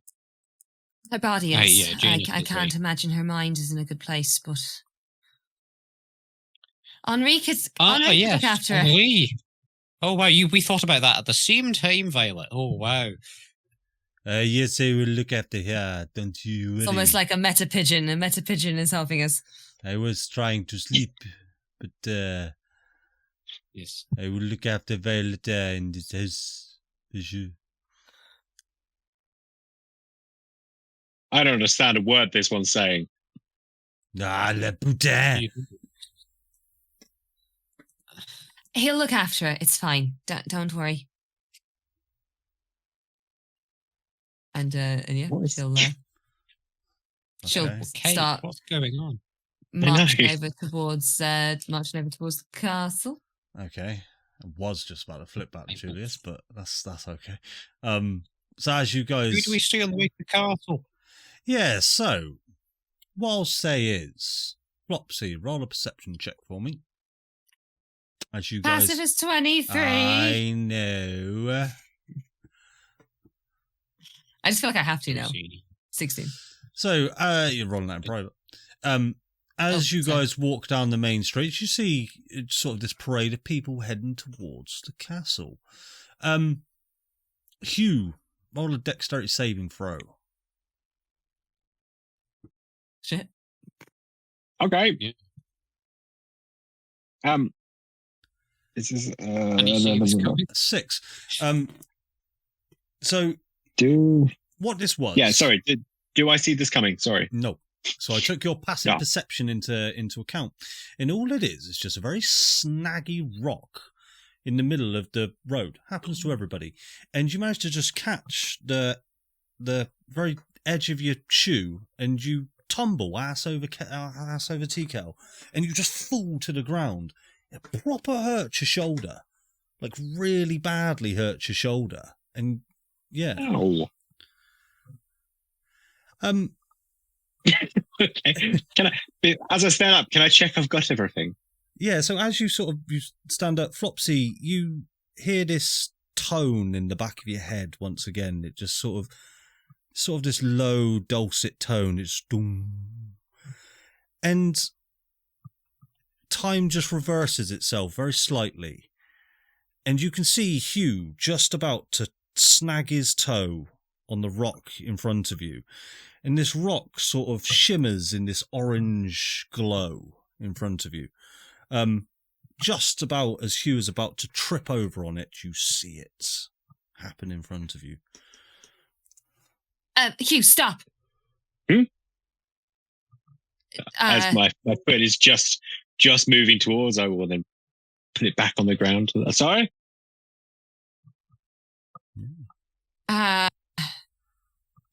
Watch out for that rock. You're about to trip over it. Oh, fuck me, yes. Thank you. Yeah, I won't trip over.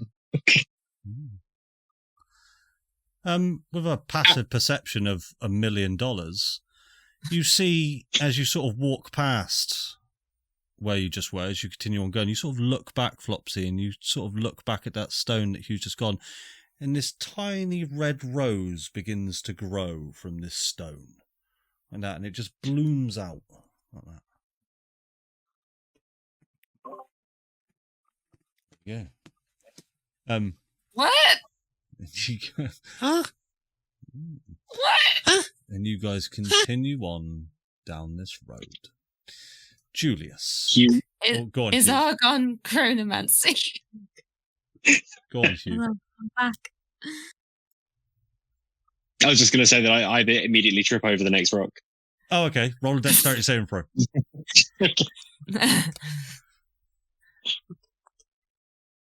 Yes. 3. As if 5. by deja vu, you just well down. You're like, oh, I swear that happened. Get on my before." shoulder. Oh, but yeah, nothing It else. was meant to be. Nothing happens, Flops. Yeah, it's like Final Destination, isn't it? Yeah. Fix one. Yeah. Julius, what are you up to? It is now. The sun is now rising. Yeah, so he put all the kids to bed. And then I feel like he spent the rest of the night patching himself up. He had a wash. I don't think any of them have washed in weeks, but he had a wash. You've taken a poo as well. Yeah, you've done that. And he bandaged up the multiple stab wounds from like the past few days. No, that's why you've rested, so they just heal. It's D&D, man. That's what happens in Faerûn. Perfect. Just goes back to normal. And he'll like get himself dressed, but he's like he'll make a special effort to look good. I don't know. He'll put like on a good shirt and he'll make sure his armor all looks like snazzy. Bit of hairspray. And then the hair's fucking great, as you can see, just like mine. And so he'll do all of that. And then I feel like he'll go over to like where his dad's sword is like mounted, like just above the door of the house. And he'll take his dad's sword down, and he'll there's a little inscription on the sword. This is Kate just trying to get like a free sword because I haven't got enough. You could. I want 10 swords. Sure, I'll tell you what. There is a great sword with the heavy property above the door because your dad was a very strong person. Perfect. So I'll take that down, and on the sword there's like the family name, which is Dubois, and then underneath is the family motto, which is "Je suis prêt." I cannot speak French. I am ready. I'm ready. And he'll sheath it somewhere. If it's a greatsword, probably over his back. Kind of square his shoulders, and he's gonna walk on over to the. So he'll go early. He'll go before sunrise because he would particularly like to retrieve Pierre's head, if that's at all possible. I'm gonna say no. You're walking up towards. Please. Roll a D100. It's inside a burnt castle that crumbled to the ground. Roll a D100 to see if it rolled out of the way of the rubble. Sorry, what am I doing? It was only partially attached with the sword. Yeah, it was, I don't know, 48. That seems really average. Unfortunately, really you do not remarkably find average. the severed head of Pierre. It has been crushed by the rubble of the castle that is now in front of you. Okay, well, never mind. I can't give you everything. In that case, you find a scarf. I'll find like a picture. I feel like Pierre's definitely the kind of person that has multiple pictures of himself in like different kind of poses that make, like if you go around a stately home, they've got all those oil paintings. I'll try and find one of them. I will say in the rubble, you find a stately picture that is mangled and blown, but you can see that it is a picture of Pierre. Yeah, fuck this guy. I'm gonna. Oh, is anything left of not Henri. What was the other one? Hugo. No, the castle is rubble. It's a mound of rubble. Hugo gets no funeral. That's fine. I will wait, and I will see if there is a part of the tower standing. I will wait for Muffwens. So as you make your way up to where the castle currently was, because I should have given you this, the exposition of it is in front of you is this massive, great big rubble where a castle once was stood, and you were in it. It's still simmering, it's still cindering, but you can still see that there are turrets still erect. There are lots of points to this just absolutely destroyed building. You wouldn't be able to go inside of it, but you'd be able to climb on top of it, do whatever you sort of wanted. I'd say that there is a tower still standing, probably about 150 feet high. Sure. I will wait at the base of this tower for my friends.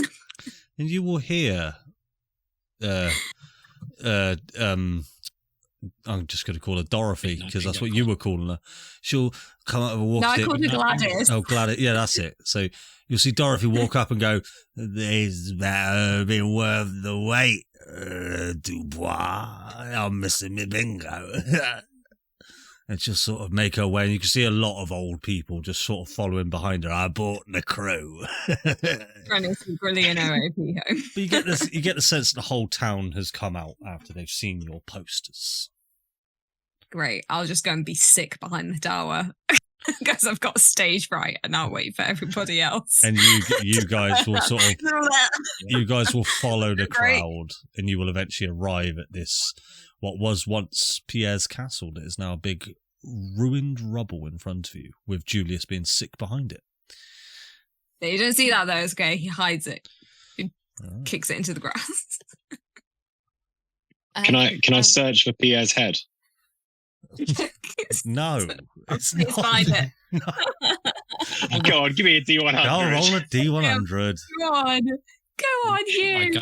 I guidance him. 91. You That's so good. You look down and you find Pierre's ear. There you go. Arguably harder to find than a head. So Yeah, Remarkable. absolutely. And the fact that you can definitely distinguish it as his ear. He had a very distinctive loop earring. Yes. Yeah, he used to play rugby back in the day. You guys I have don't want played it. with me. I'm just gonna. You guys have played with me long enough that you know how to just bully me into what you want. This is great. You know I like a D100. You know I like a luck check. Oh, cool. Did he find the head? He found an ear. Yeah. Useless to me. I'm not picking it up. Just making it clear. I don't want an ear. All right. I wasn't You just expecting found an ear. so many people here, you know? As you walk through town, you guys did see some very crudely crafted posters and banners. Many spelling Say the word spelling errors bum. within that. Come to What? castle, please, easy, GG, Rizmeister, skibbity toilet. Oh, fucking hell. What is he doing? What's he planning? I'm assuming some impassioned speech. No. Of how we saved the day.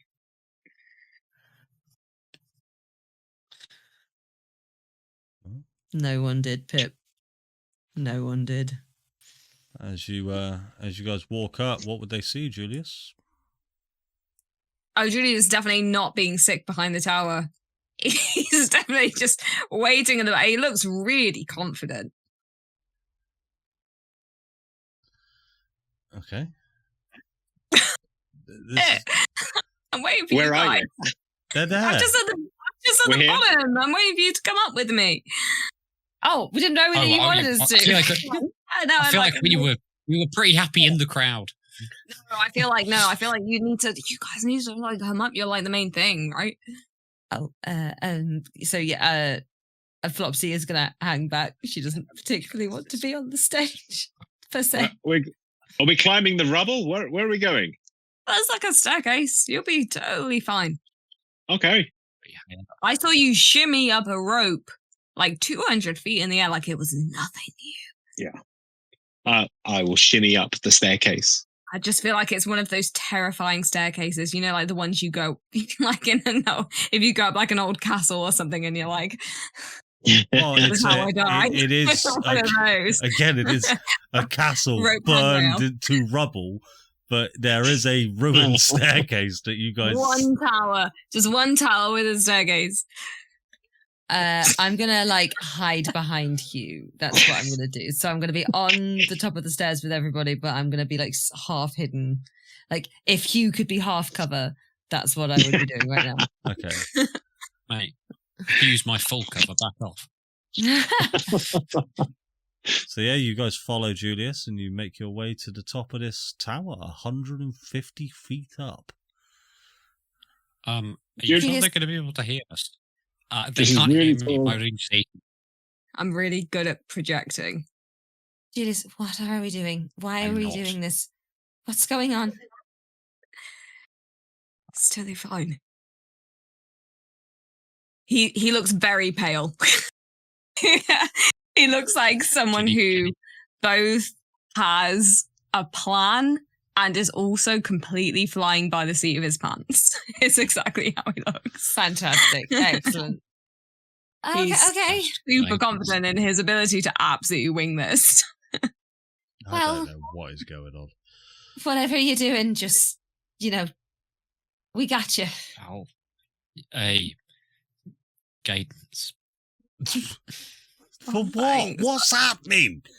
I might need that. I don't know. Okay, I will stand at the top of the tower and I will look around the masses of people, which I feel like Trent's not About actually a huge 60. place. About 60. There's 60 people. Most of them are old. All of them are ginger. Right, okay, right, Some of them hang are on. At no point did I say to you, Trent is full of old people. I added the old people, all right? They like bingo at midnight. There's a lot of old people. Yeah. There are some younger people. There are some younger people. Society of the Midnight Bingo. Yes. Most of them are the That's Midnight Bingo it. Society. Trent is infamous for farming. You've been and gone for a long time. They just sort of OAP emigrated. event. The bingo's like a traveling circus. It's Gala Everyone bingo. really essentially. aged in the 2 years that I wasn't here. That's for sure. So Julius, looking incredibly pale and like he hasn't got this at all, but also somehow radiating the sense that he has got this, will stand at the edge of the tower and he will project in a voice that I hope means everybody can hear him. To be fair, when I said 150 feet, I probably didn't mean that high. That's quite high, isn't it? Maybe Doesn't if I matter. could more. I cast Thaumaturgy on you to There make you your go. voice up to 3 Perfect. times as loud. Yeah, yeah. I like to think he just like gets like a little megaphone and speaks into the megaphone. Oh my god. Yeah, sure. Magic megaphone. Magic megaphone. And he will say, well, he will look at all of these people first of all. And he will glance very apprehensively at Flopsy, Hugh, and Lugus. And he will kind of say, and he'll wonder, why is Hugh looking so fucking guilty right now? What the fuck has Hugh done? He'll shove that to the back of his mind. And he will look out at everybody and he'll say, you will, and in classic Julius style, he's really fumbling / Kate style. You all know me. A while ago, there was a rumor that I'd brought the devil to Trent. Well, I guess that's finally true. Congratulations. Listen, I know I haven't exactly covered myself in glory. I mean, I've lied, I've cheated, I've whored, and he'll glance back at like Flopsy, Hugh, and Lugus again. I've betrayed my friends.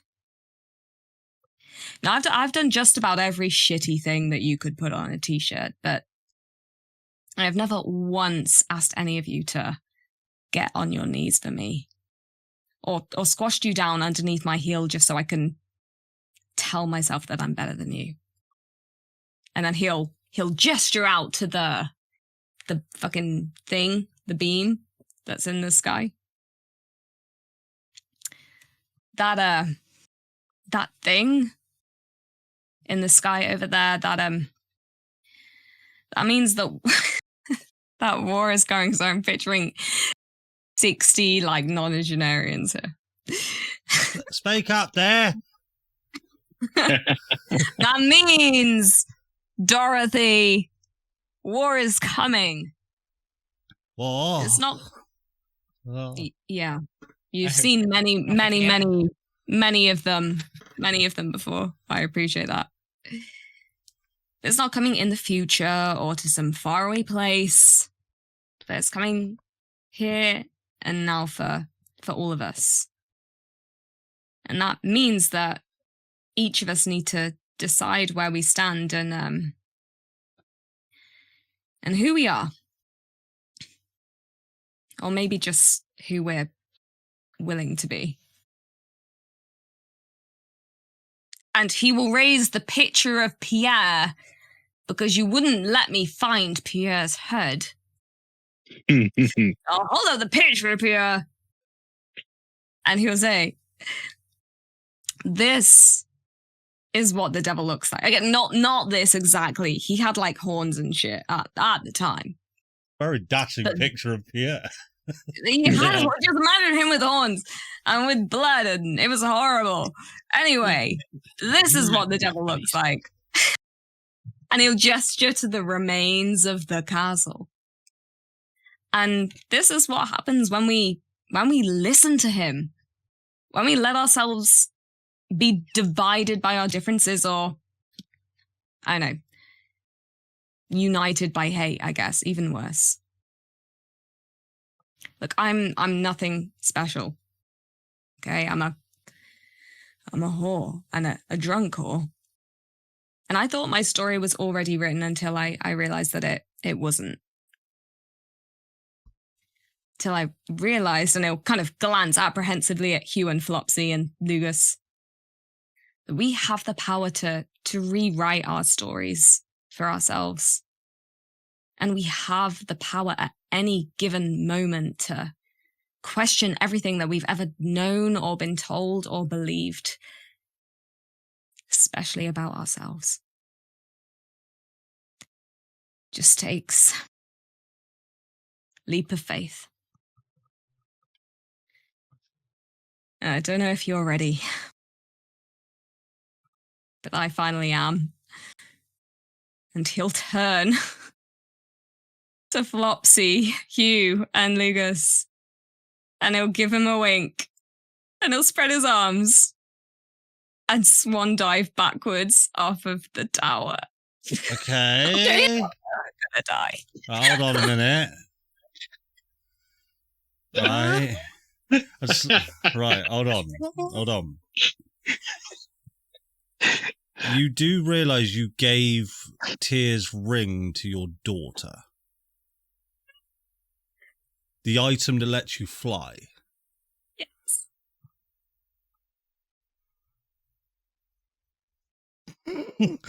I know. I did it on purpose. Okay.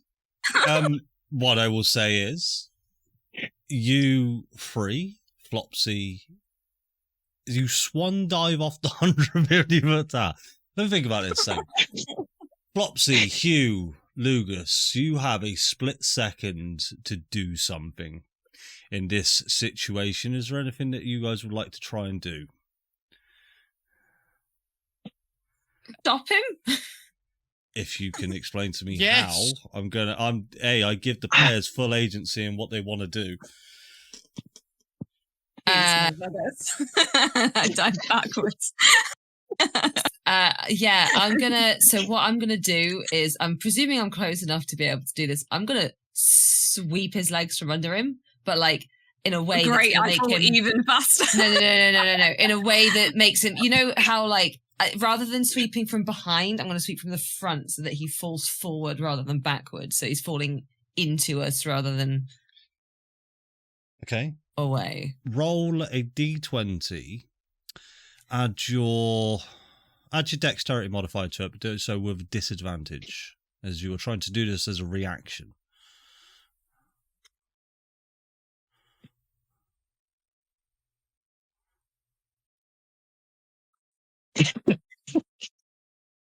Oh, no. 8. An 8. Sadly, you sort of go for this sort of inverted sweep, but Julius's body just sort of goes into the air too high, just as you sort of in very slow motion as your leg tries to sweep back. But the swan dive still happens. Lugus, Hugh, is there anything that you guys would like to do? Can I attempt to grab one of his ankles and like as he's diving? It will have to be a dexterity check. Sleight of hand for me, then, please. That's disadvantage. Disadvantage.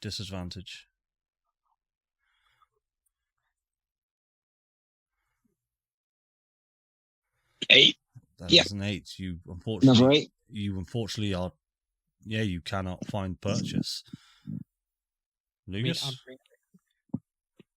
Telekinetic shove him 5 feet towards us. Okay. Where's Kate? He needs to roll a strength save. Yeah. Kate needs to roll a strength save. DC way fucking high. I'll tell you what. While we are missing Kate for just a second, what would be going through your mind, Flopsy, as you're seeing in very slow motion while we wait, Julius throwing himself off a tower?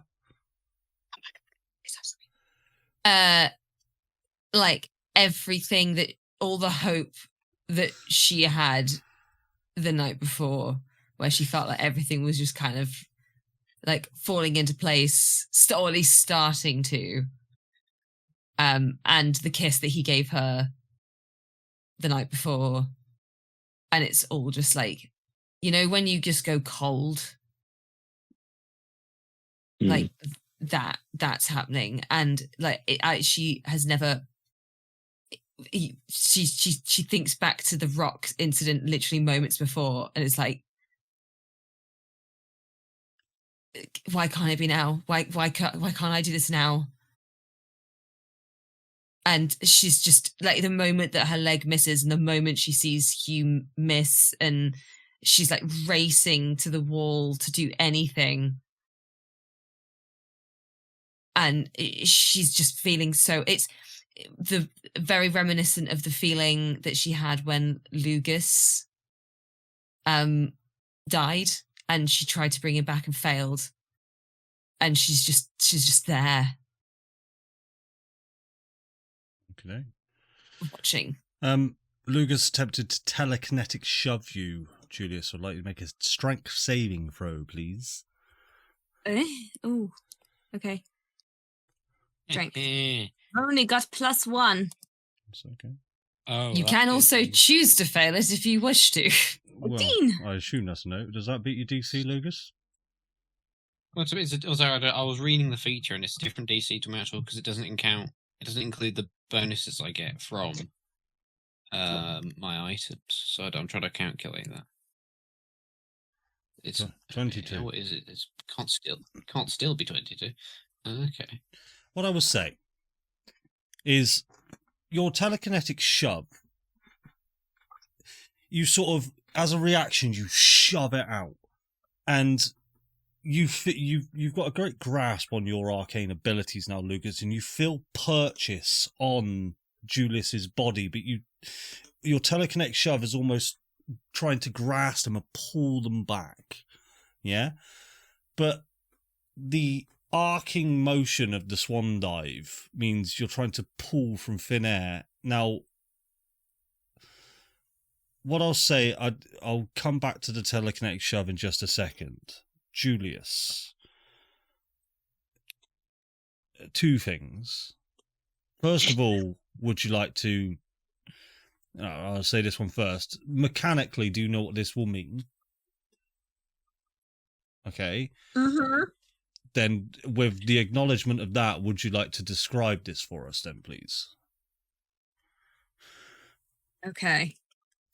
It seems fucking insane, which is perfect, because he's always been a little bit insane.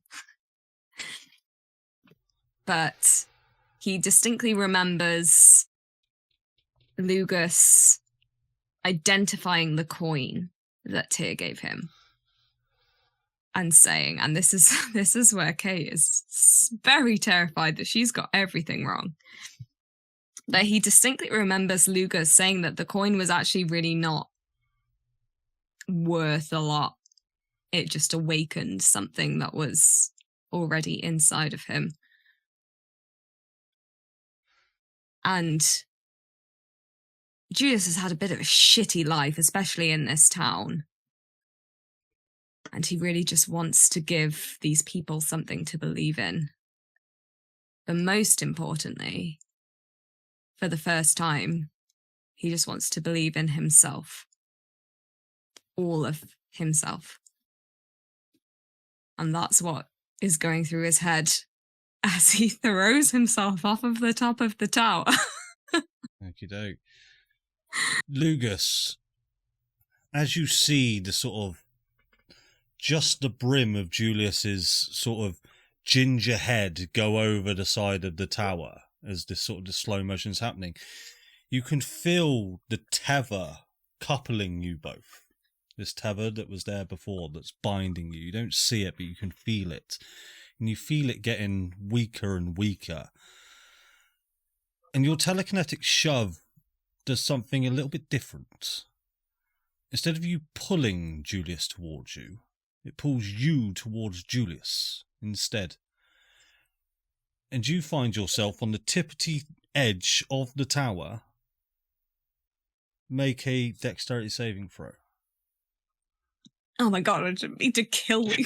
Kate! I just died, Kate. What have you done? 4 sessions ago.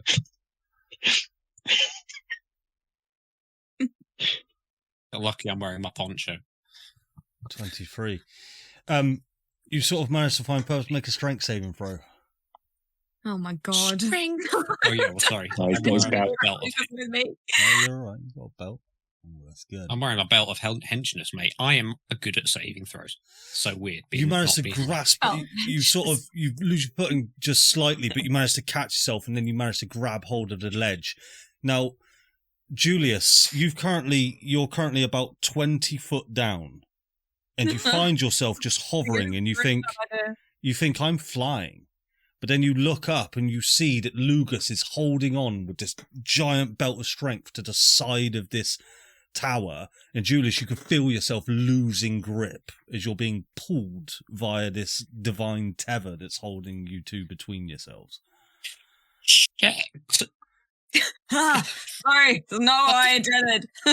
Now, What the fuck? is there anything in this moment, Julius, would you like to say to Lugus?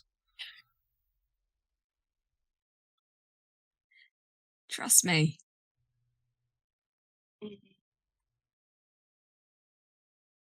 Wordlessly let go. You're going to let go? I don't know. My players have gone mad. I got no idea what's going on. I can fly. Don't worry about it. I'll catch myself. I mean, what else am I supposed to get from that? Okay, you let go. How else am I supposed to interpret that? You let go. And you both I can fly. I'll hover myself. What I'll say... No, I didn't mean for Lugus to let go. I meant for... Okay, fine. We're all good. I don't know how this tether works. It just showed up one day. Lugus, you let go, and you find yourself both in a free fall, 150 feet. Is there anything you guys would like to say to each other? Julius, anything you would like to say as your final words? What the fuck? I meant for you to hold on. What do you mean? Who says just trust me? You pushed me off. I was aiming you. No, I mean, you were supposed to be still on the tower. Why did you jump in it? And it's sort of all of these final words just go as the wind is just blowing through. And what you find is as you both plummet to the ground is coming closer and closer, and you are now at terminal velocity as you both fall. Lugus, you would like your mage hand to catch you, I assume? I mean, or not? It's up to you. What do you want to do at this point? I don't want to splat. Why if half of our party becomes suicidal? No, I'm at least capable of a revivify in my current state. So you might need it. As you both get closer and closer to the ground, you hear the crowd just gasp in horror. Can I possibly? I don't know if I can do this. Can I possibly cast plant growth to give him a softened? Don't believe you have the range for plant growth, my friend. I don't know what it is. You've got to touch it. You've got to touch them. You've got to touch, have you? Yeah. Sorry, mate. It's good looking out. I'll slow myself. I'll just. You'll slow yourself on the descent. Yeah. And as you get closer and closer, Julius, what is going through your mind at the moment as Lugus sort of lets go and hovers behind you, and the ground is now 30 or so feet away? I mean, as someone who's never thrown themselves off a building, I'm not 100% sure, but what I imagine goes through his mind is a mad series of thoughts that's like, you fucking idiot, you thought this was a good idea? This is so stupid, you're gonna die. And then the other side of him that's like, no, believe in yourself, G. And it's just, and then he's just thinking about like Hugus Lugus and Flopsy, and he's thinking about his kid, and he's thinking about his family, and he's thinking about his dad, and that's it, I guess. It's too confused. Like, in the fraction of a second that we've got, it's muddled. Okay.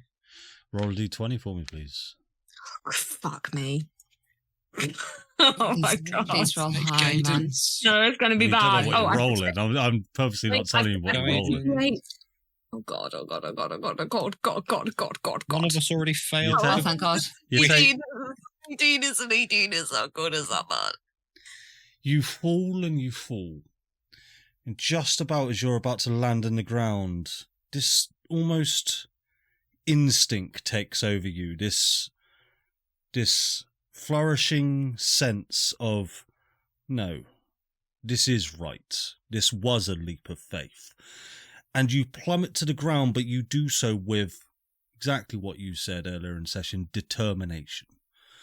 And what you find is you land in the ground in one of those sort of anime style poses with your fist in the ground, your feet creating this large crater beneath your feet, and you will take 0 damage. Lugus, you will see sort of hovering around sort of 30 to 40 feet, just sort of coming down. You'll see Julius's ginger hair change to this grey tone as it sort of comes down to sort of eyebrow level. And make me a perception check.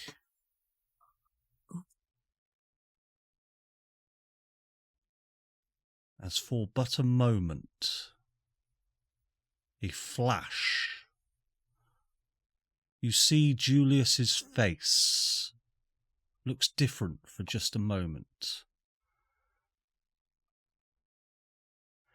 You will see that Julius's eyes look very, very different. Very dilated pupils. But then they'll strike back in again. The hair will turn back from this grey to a ginger. And Julius, you're completely fine. And the crowd gasp once more as you are not a splattered fucking mess on the ground. I will just scream his name from the top of the tower, looking down, expecting him to have splattered on the floor and seeing that not happen. Yeah, apart from the absence of blood, it probably does look like he's dead from where you guys are. And I'm just gonna run. I'm sprinting down those stairs that he dragged us up 150 fucking feet. Right. And I've never run so fast. That's a lot of steps. You've just gone up. Yeah, Lugus, what's going through your mind next to him? What? I mean, I'm just gonna land in front of him, so I'm pretty much not either. He's still probably a bit taller than me in his kneel position, but I'm just like mouth agape. They're just like eyes as wide as squirrely possible. Did you know you could do that? Message. Absolutely fucking not. Just give me a sec. The voice in the sky goes, she definitely fucking didn't know that. I didn't know. I thought I was gonna die.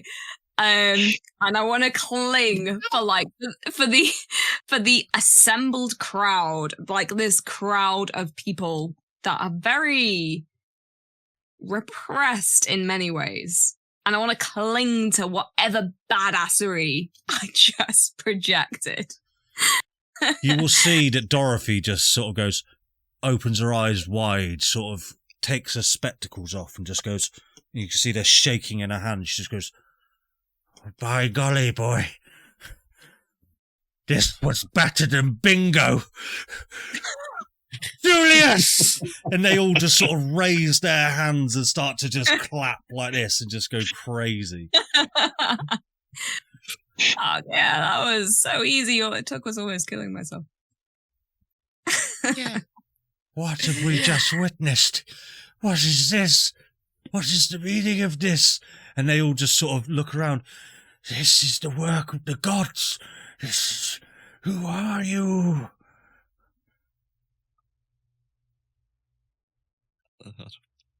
Lugus, say something. We don't have a name yet. We don't have a name yet. I'm not going to shout to the half-fairies for the entire crowd. Yes. What is your group name? What is... Oh, fuck off! Quick, everybody! You've just done the badass fall. You say the name. 2.5 gods. Wait, no, we can't be called that. That's so shit. Wait, what? 2.5 gods? Either you decide the name or we'll choose. You know what? It doesn't matter, people of Trent. We haven't fucking decided on a group name yet. I mean, 39 sessions and we still don't have a name. That's so disappointing. That's so disappointing. That's really bad. The nameless gods. Oh, I like that one. Dorothy, I don't know. Wow. And you guys help. I don't know what to do. You've just done the badass thing. I'll say... I caught myself like a coward. I'll say Flopsy and Hugh, you managed to sort of, out of breath, come down this tower and you're now at the bottom. Because I'm everything a little bit. I'm going to look at a not dead Julius and a wave of relief, which is very shortly followed by an intense rage. He glances over at you and he starts to smile and he goes...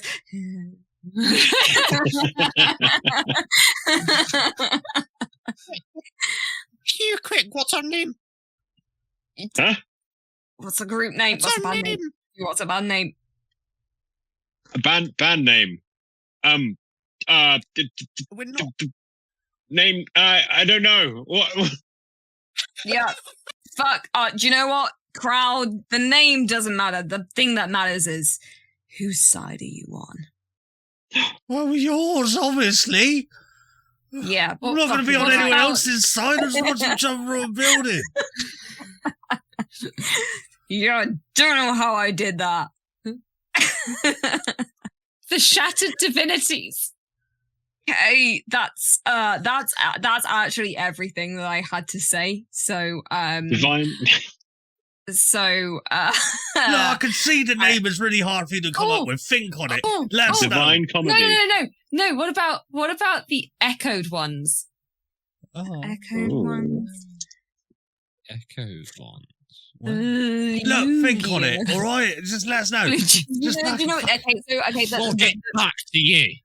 The important part is that we're workshopping the name, but until further notice, and Julius will like try and shake off like the incredible nausea that has just occurred from like throwing himself off the building. I think he was gonna die and then not dying.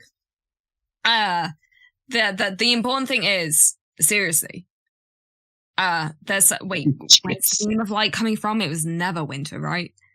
Yep. So you look to the south and you can see the large beam thousands of feet away. Yeah, so Neverwinter. So look, we're going to be in Neverwinter, okay? And we're going to be fighting. And there's a lot of people in Neverwinter, and there's a lot of people in where's the other place? Waterdeep. Fucking Waterdeep.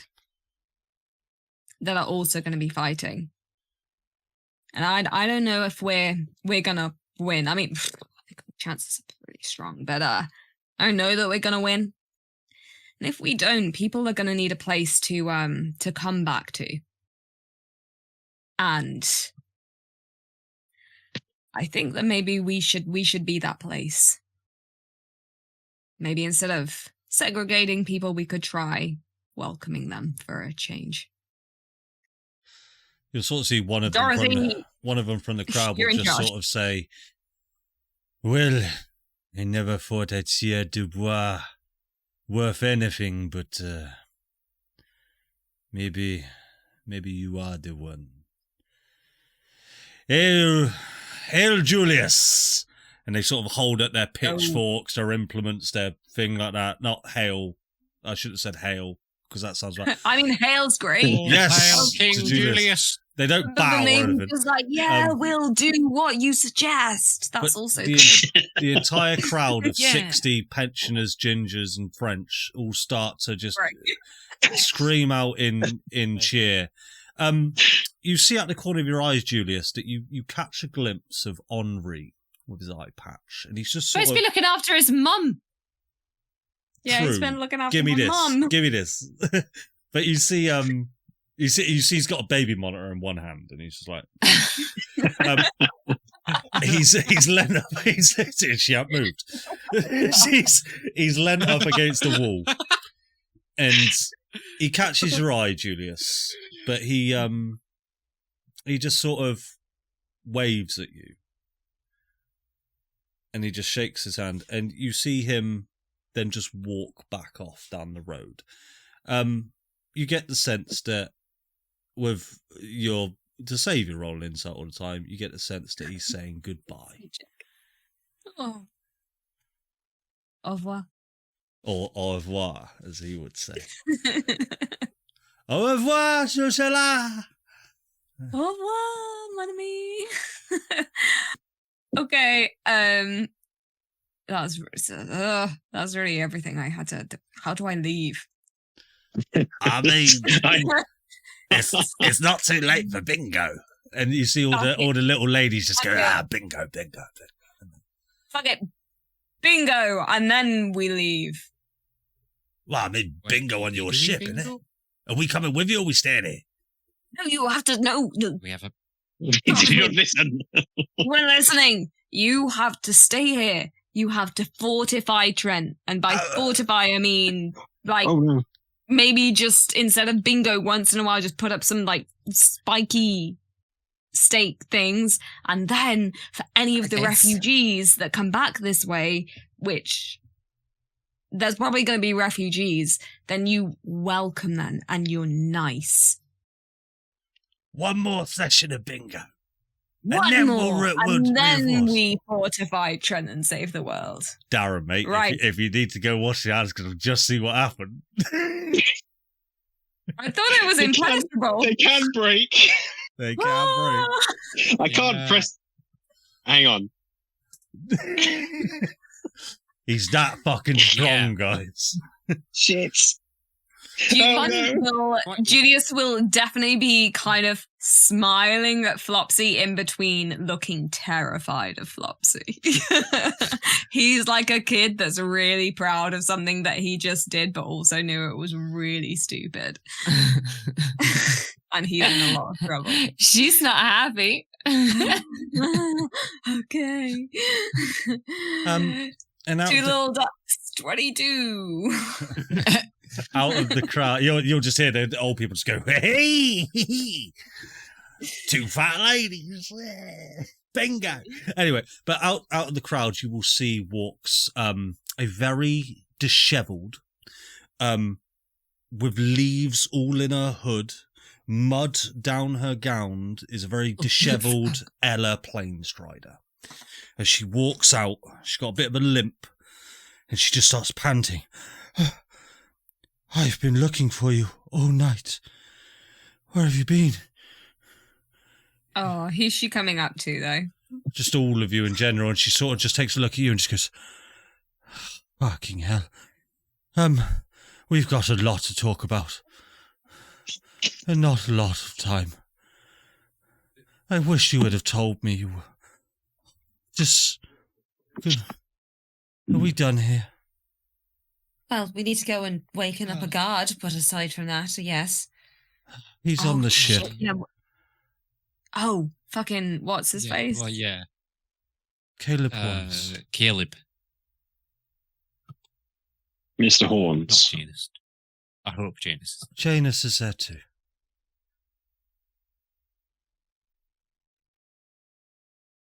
Swear. Well, yes, I suppose we should probably head to the ship. We should. Can we? We should probably like collect my family though, like on the way back. Well, I don't know. Do you want to bring them with you? A lot of NPCs for Andy to manage. Well, Ella, can you do me a favor and just like fuck off for a minute? But I've just got here. It took me all night. I'm kidding. I'm not. But really, I'll meet you back on the ship. And she just walks off, very sad about it. Oh no, Ella. Oh, don't give us that bollocks. Oh, Ella, you can't tell us everything that you know all in one piece. You have to spread out over multiple sessions to be all mysterious. She just does that and walks off. You were Attic. Yeah, fuck you as well. I feel bad, but you knew where Atticus and Janus were and you told me nothing. She what? Bitch. Anyway, that's an aside. I don't know what to do. I don't know whether I should like leave them here or bring them with us. But I feel like if we bring them with us, we always go into really dangerous situations. I would leave them here, Julius. Like, at the very least, this is far away from where all the action's happening, and they've got Henri and other people to look after them. Yeah. Jane's competent. Could be Night Bingo Society. I mean, yeah. It's a shit town, but at least they're used to it. Also, I just earned them like 100% street cred, or what the fuck do you call it these days? Like plus 70 aura? I don't know. Like, yeah, maybe someone had better like explain that in a quieter place.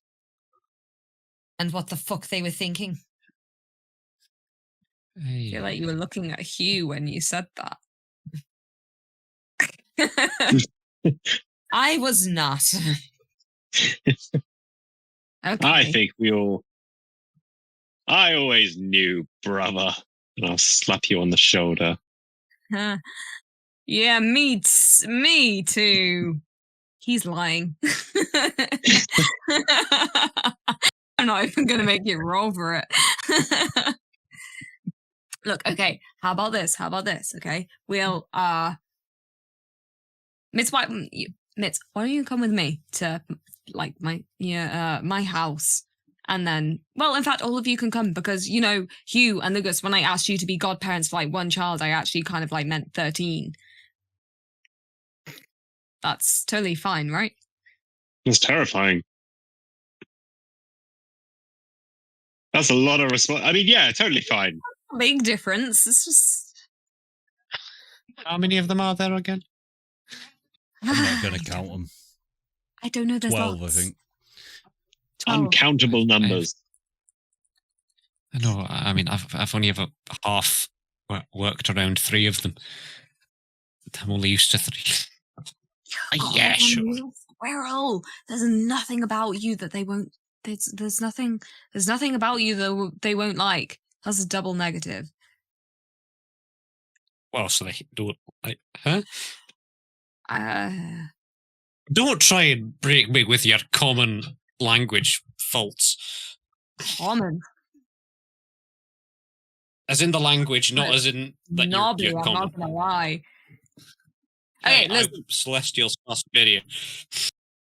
We have lots of apples. We have lots of cider. Hugh, I know you like cider. How about we stop off en route and then we go back to the ship and then we listen to all of Ella do her like, oh my god, you guys, this is all of this really important information that I meant to tell you, but I couldn't possibly tell you before a pertinent time where you really needed to know the fucking information, because guess what? I like being fucking mysterious and I like seeing you stumble around in the dark and not having a single clue what you're doing. We can go and speak to her. I think you need to decompress. So yes. Maybe.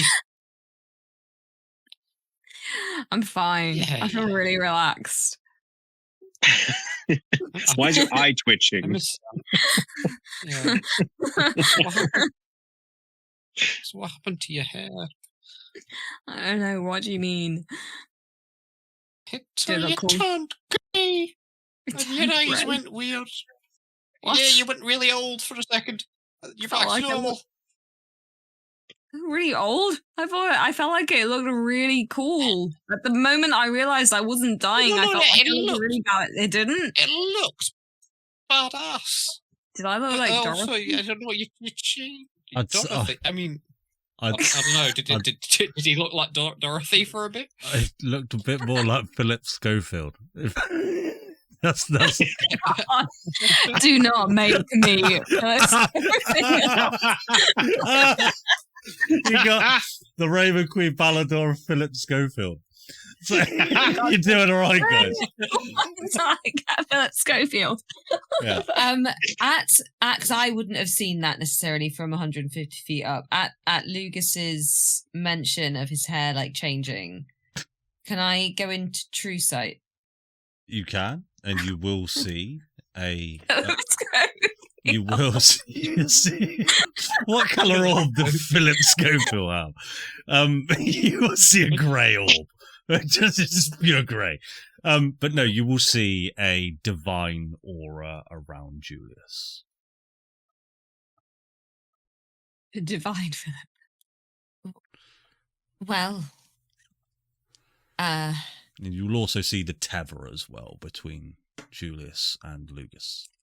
do I notice anything about mine and Baldur's, Hugh's auras as well? Like, have they changed, developed, added to? They are just stronger. It is just the same sense that you are looking at a divine aura and orb, like a globe in the space where you all are. And it is just very, very strong. Anything around Lugus? Nothing around Lugus. Nah. You mundane, boring person. Normie. 3 gods and 1 squirrel. That'd be the team name. Normie. Yeah, I'm gonna sort of like I'm gonna keep that to myself for now because Julius doesn't like God stuff. So I'm gonna fuck them. Gonna just like but I am gonna keep true sight up because what I'm hoping is that we're gonna pass that flower that grew in the street, and I want to have a look to see if there's anything from that as we walk past it. As you walk past it, you hear those tones in your head again. And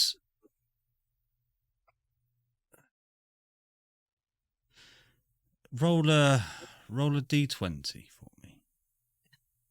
It's Argon checks.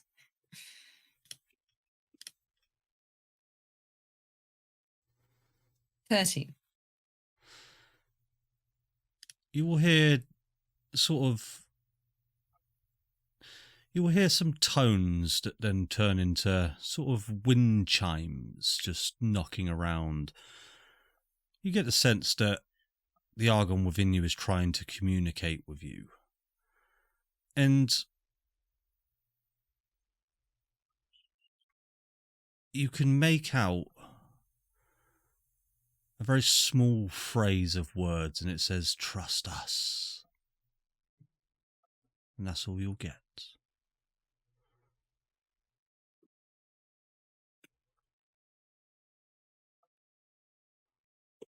All right. Oh, that throws an extra spanner in the works. That's not. that doesn't help at all. That actually makes things a lot harder. Maybe that you sort of, it crosses your mind, you recall to Hugh falling over that what was the question you asked to the Argon? Can you trust me? And will you help me? Yeah, basically. You get the sense that it showed you it was willing to help. It showed you that perhaps it may trust you, but it is asking for your trust in return. Okay.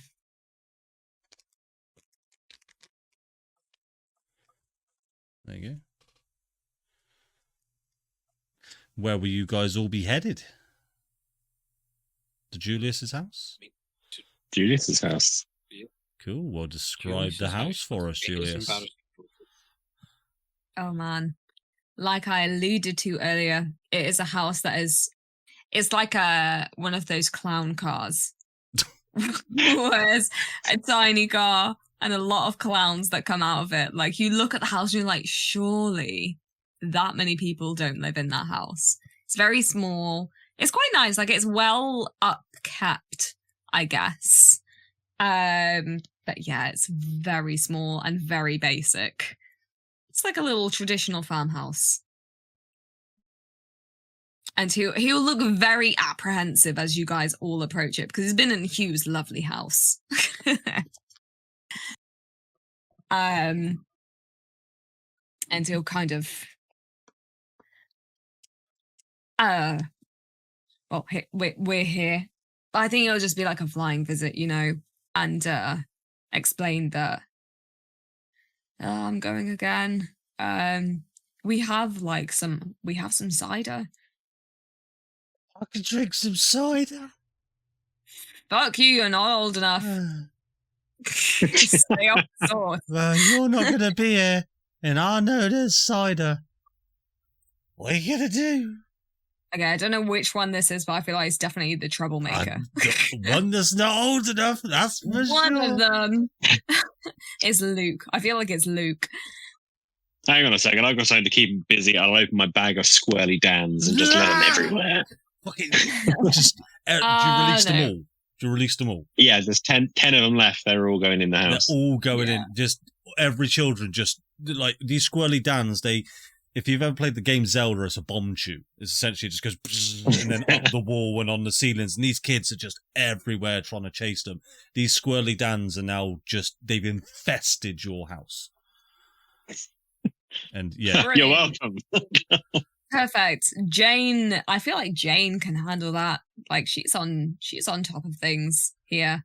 She just looks around and goes, I had it handled until he released that scourge upon this house. And you just hear this bzz, bzz, ding, ding, bzz, as these squirrely Dans are going everywhere.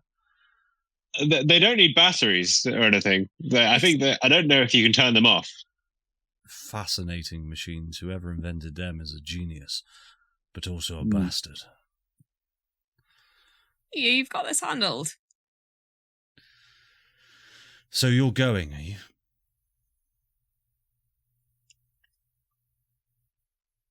In a minute.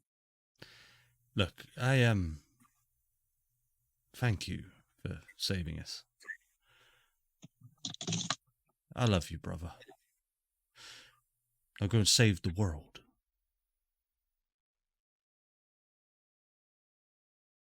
Listen, Jane, you are the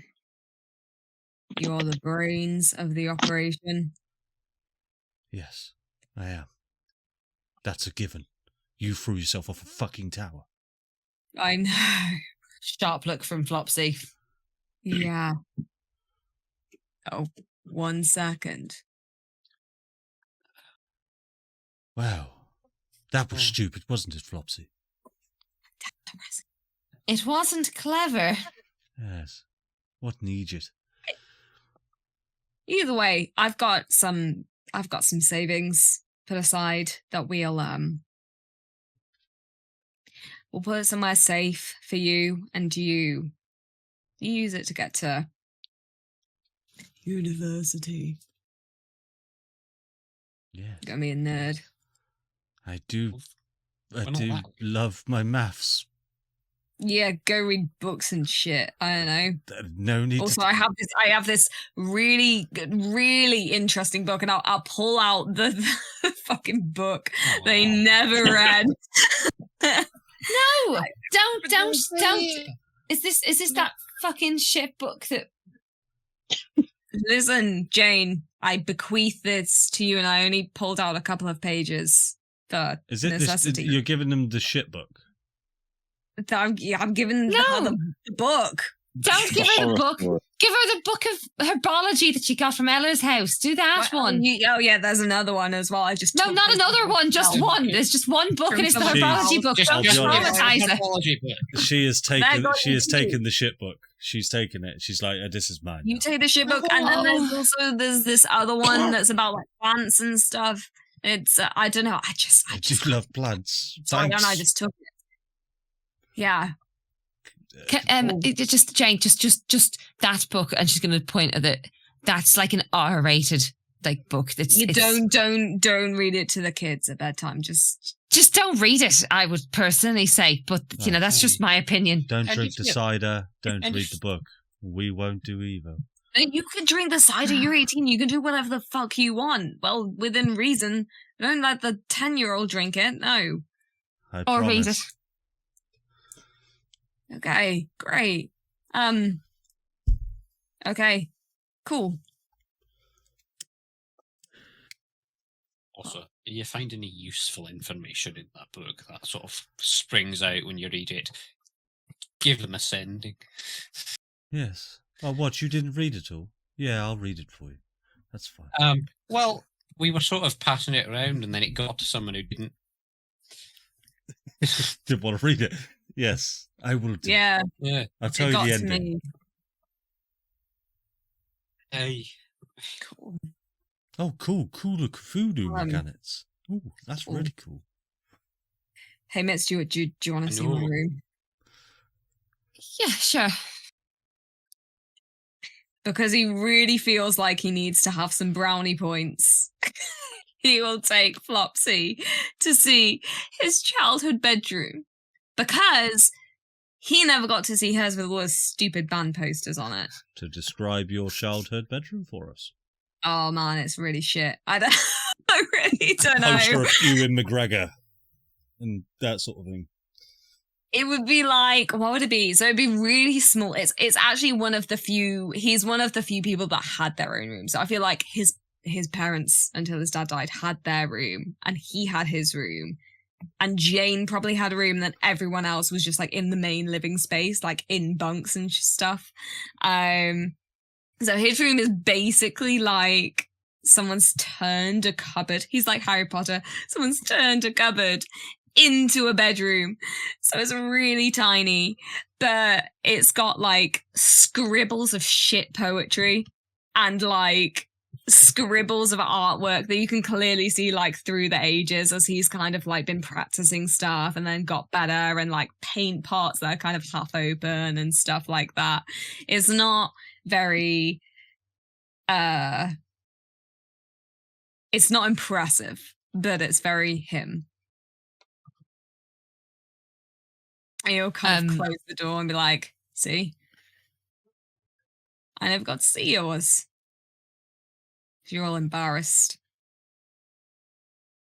She's gonna like take his hand, and she's gonna struggle to kind of meet his face because she's still pissed off.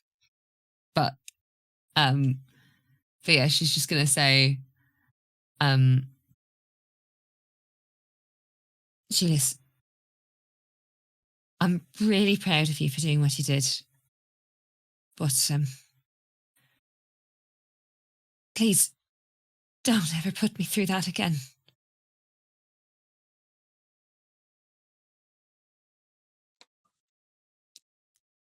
I'm sorry, I was like 51% sure it would work. Just gonna fight really hard to scream.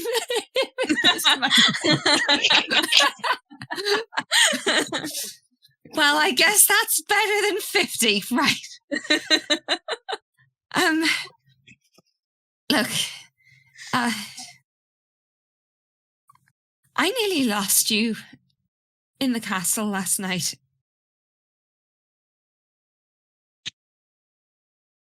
I don't want to lose you, you know? And he'll kind of like squeeze your hand back. I am very stubborn. I think it's kind of hard to kill me. I'm sorry, I just didn't. You know, I heard you when I was in the fucking Mind Palace bullshit. Asmodeus May's Mind Palace bullshit. Oh, And you were like, Julius, I choose you. Like a Pokemon. That bit. Yeah, I remember that. I just had to kind of choose myself, you know? I didn't know how else to do it. She's gonna reach into her bag and pull out a folded piece of parchment that she stole from Lugus's bag. Elliot. Oh, what is it? Sorry, Luke, it's why I asked you passive perception, mate. Oh, you. And why you heard the rolling. Oh, you criminal. Yeah, I am. Right, Something like the sleight of hand is one of her best skills. I got a nat 20 on stealth as well. Sorry, guys. You weren't seeing her steal that. Yeah. And I will like place it in your hand, and I will kind of cover mine. I will cover it with mine. I read the first like paragraph and then saw what it said, so I stopped. But you're not the same person that you were. But do you know what? Like, I don't care, because I fell in love with the first person, and I'm still in love with the person that you are now, and that's.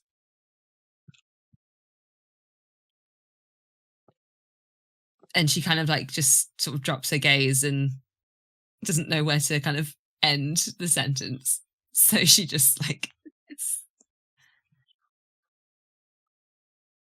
And yeah, and she hands Can you. I read what the piece of paper says? I love how I'm sure Kate hasn't read it until yet. I'm sure it's fine. It's absolutely fine. Are you going to give it to Julius? Yeah, I'll send it to her. All right. I will. Covered in crayon. I will read it. Yeah. It's a very light obscuring of words at the top. Someone put the music on. There you go. Do do do do do do do do. It's a big. Oh my read. god. Oh Jesus, it's okay. I wrote the first bit. I was going to say, right, you wrote the first bit. Mm. Lugus and Hugh. Whilst Kate is reading this, sorry, just one thing. Dubois is French for of the woods, by the way. Oh. Is it actually? Yes. Did you notice? I can't believe you copied my name. Whose name did I copy? Dubois. We'll discuss this afterwards. Dubois is of the woods. Wait, Hugh's called Dubois.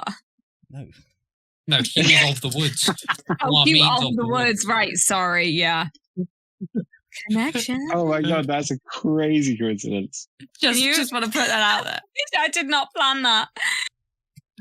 crazy. Oh. Yeah, Hugh and Lugus, what are you up to?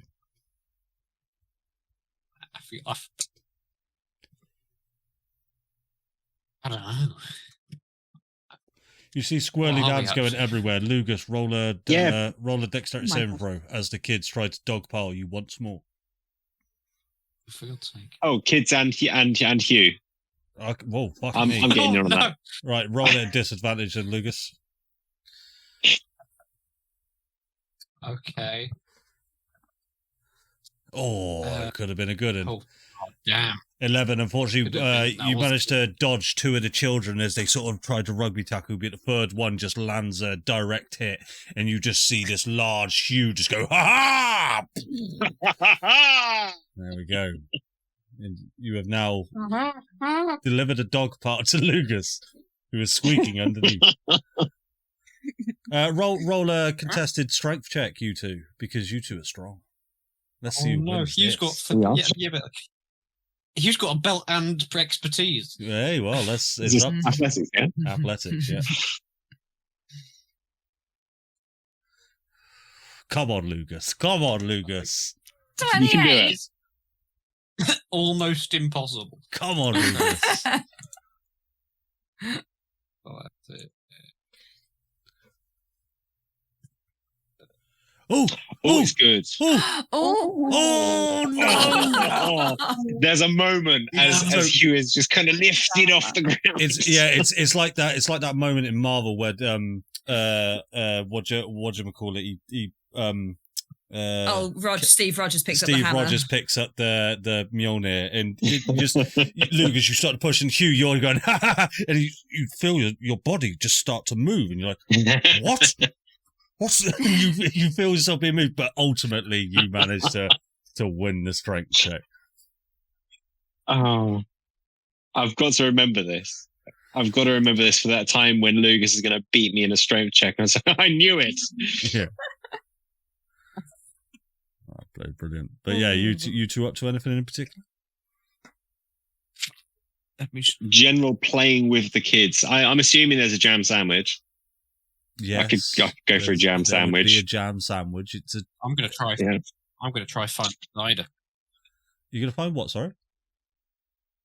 Find the cider. Oh, roll an investigation check. Yes, see if you can find the cider. Because I feel like I need a drink after all that today. Well, 14. I'm gonna say. Yes, you find the cider. Yeah, it's not well hidden. Yeah, I'm going to say you wouldn't have hidden it. I'm gonna. Is this a quality cider? This is what Julius and his family, through scrumping apples from the local orchard, have homebrewed themselves. Oh, yeah, it whiffs a bit. It's a bit of an ancient bottle, Lugus, but yeah, looks good to drink. Well, I'm ancient, so I mean, yeah, I'm just gonna fly to the kitchen and, like an old man, just crack every bone in me squirrely back and just start sipping at me drink, thinking about life and what the fuck am I doing with it. All will become it's not clear. like you've got a divine purpose or something. All will become clear, little. I mean, yeah, but like I need a break from that. Vicky, your camera's gone lopsy daisy. Yeah, right. Well, what's going on with it? Flopsy and Julius, any final thoughts for the moment? Oh yeah, I did read that thing. I'm just gonna. Yeah, she's just gonna be kind of standing there, just waiting for him to finish reading. Every emotion go across Julius's face before he kind of like crumbles it up and chucks it into a corner of his room.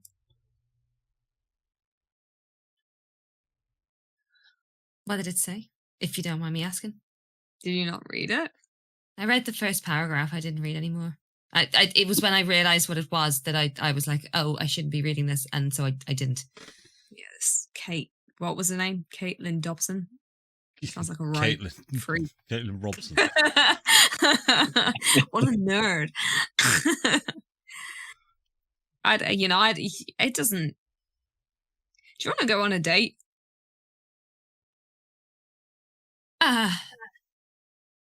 Yeah. You know, like an actual, like we've never like done like a, you know, like a date or something. I'm really good at them. Yeah, I'd love that. It'd be a nice distraction from the end of the world thing, you know? Yeah, fuck that shit. Okay. And then in classic Julius style, he's just going to walk out of the room. Conversation done. Leaves. I'm really good at dates, he says, and then leaves her in the room. You guys can go ahead and take a long rest, as I assume you guys will rest up here to not take exhaustion. And I'll ask you this before we end the session. Where will you guys be headed next? Will you be going towards the Harmony? one thing I would have done before leaving the vicinity of the castle. Did I see any remnants of that flashy lime green portal? Nope. Completely buried beneath the castle. Completely gone. Yep. Okay. You even get the sense that even it being so large, you maybe would have seen remnants of it, so you can probably get the indication that if there was a portal there, it would probably now have been closed. Okay. Cool.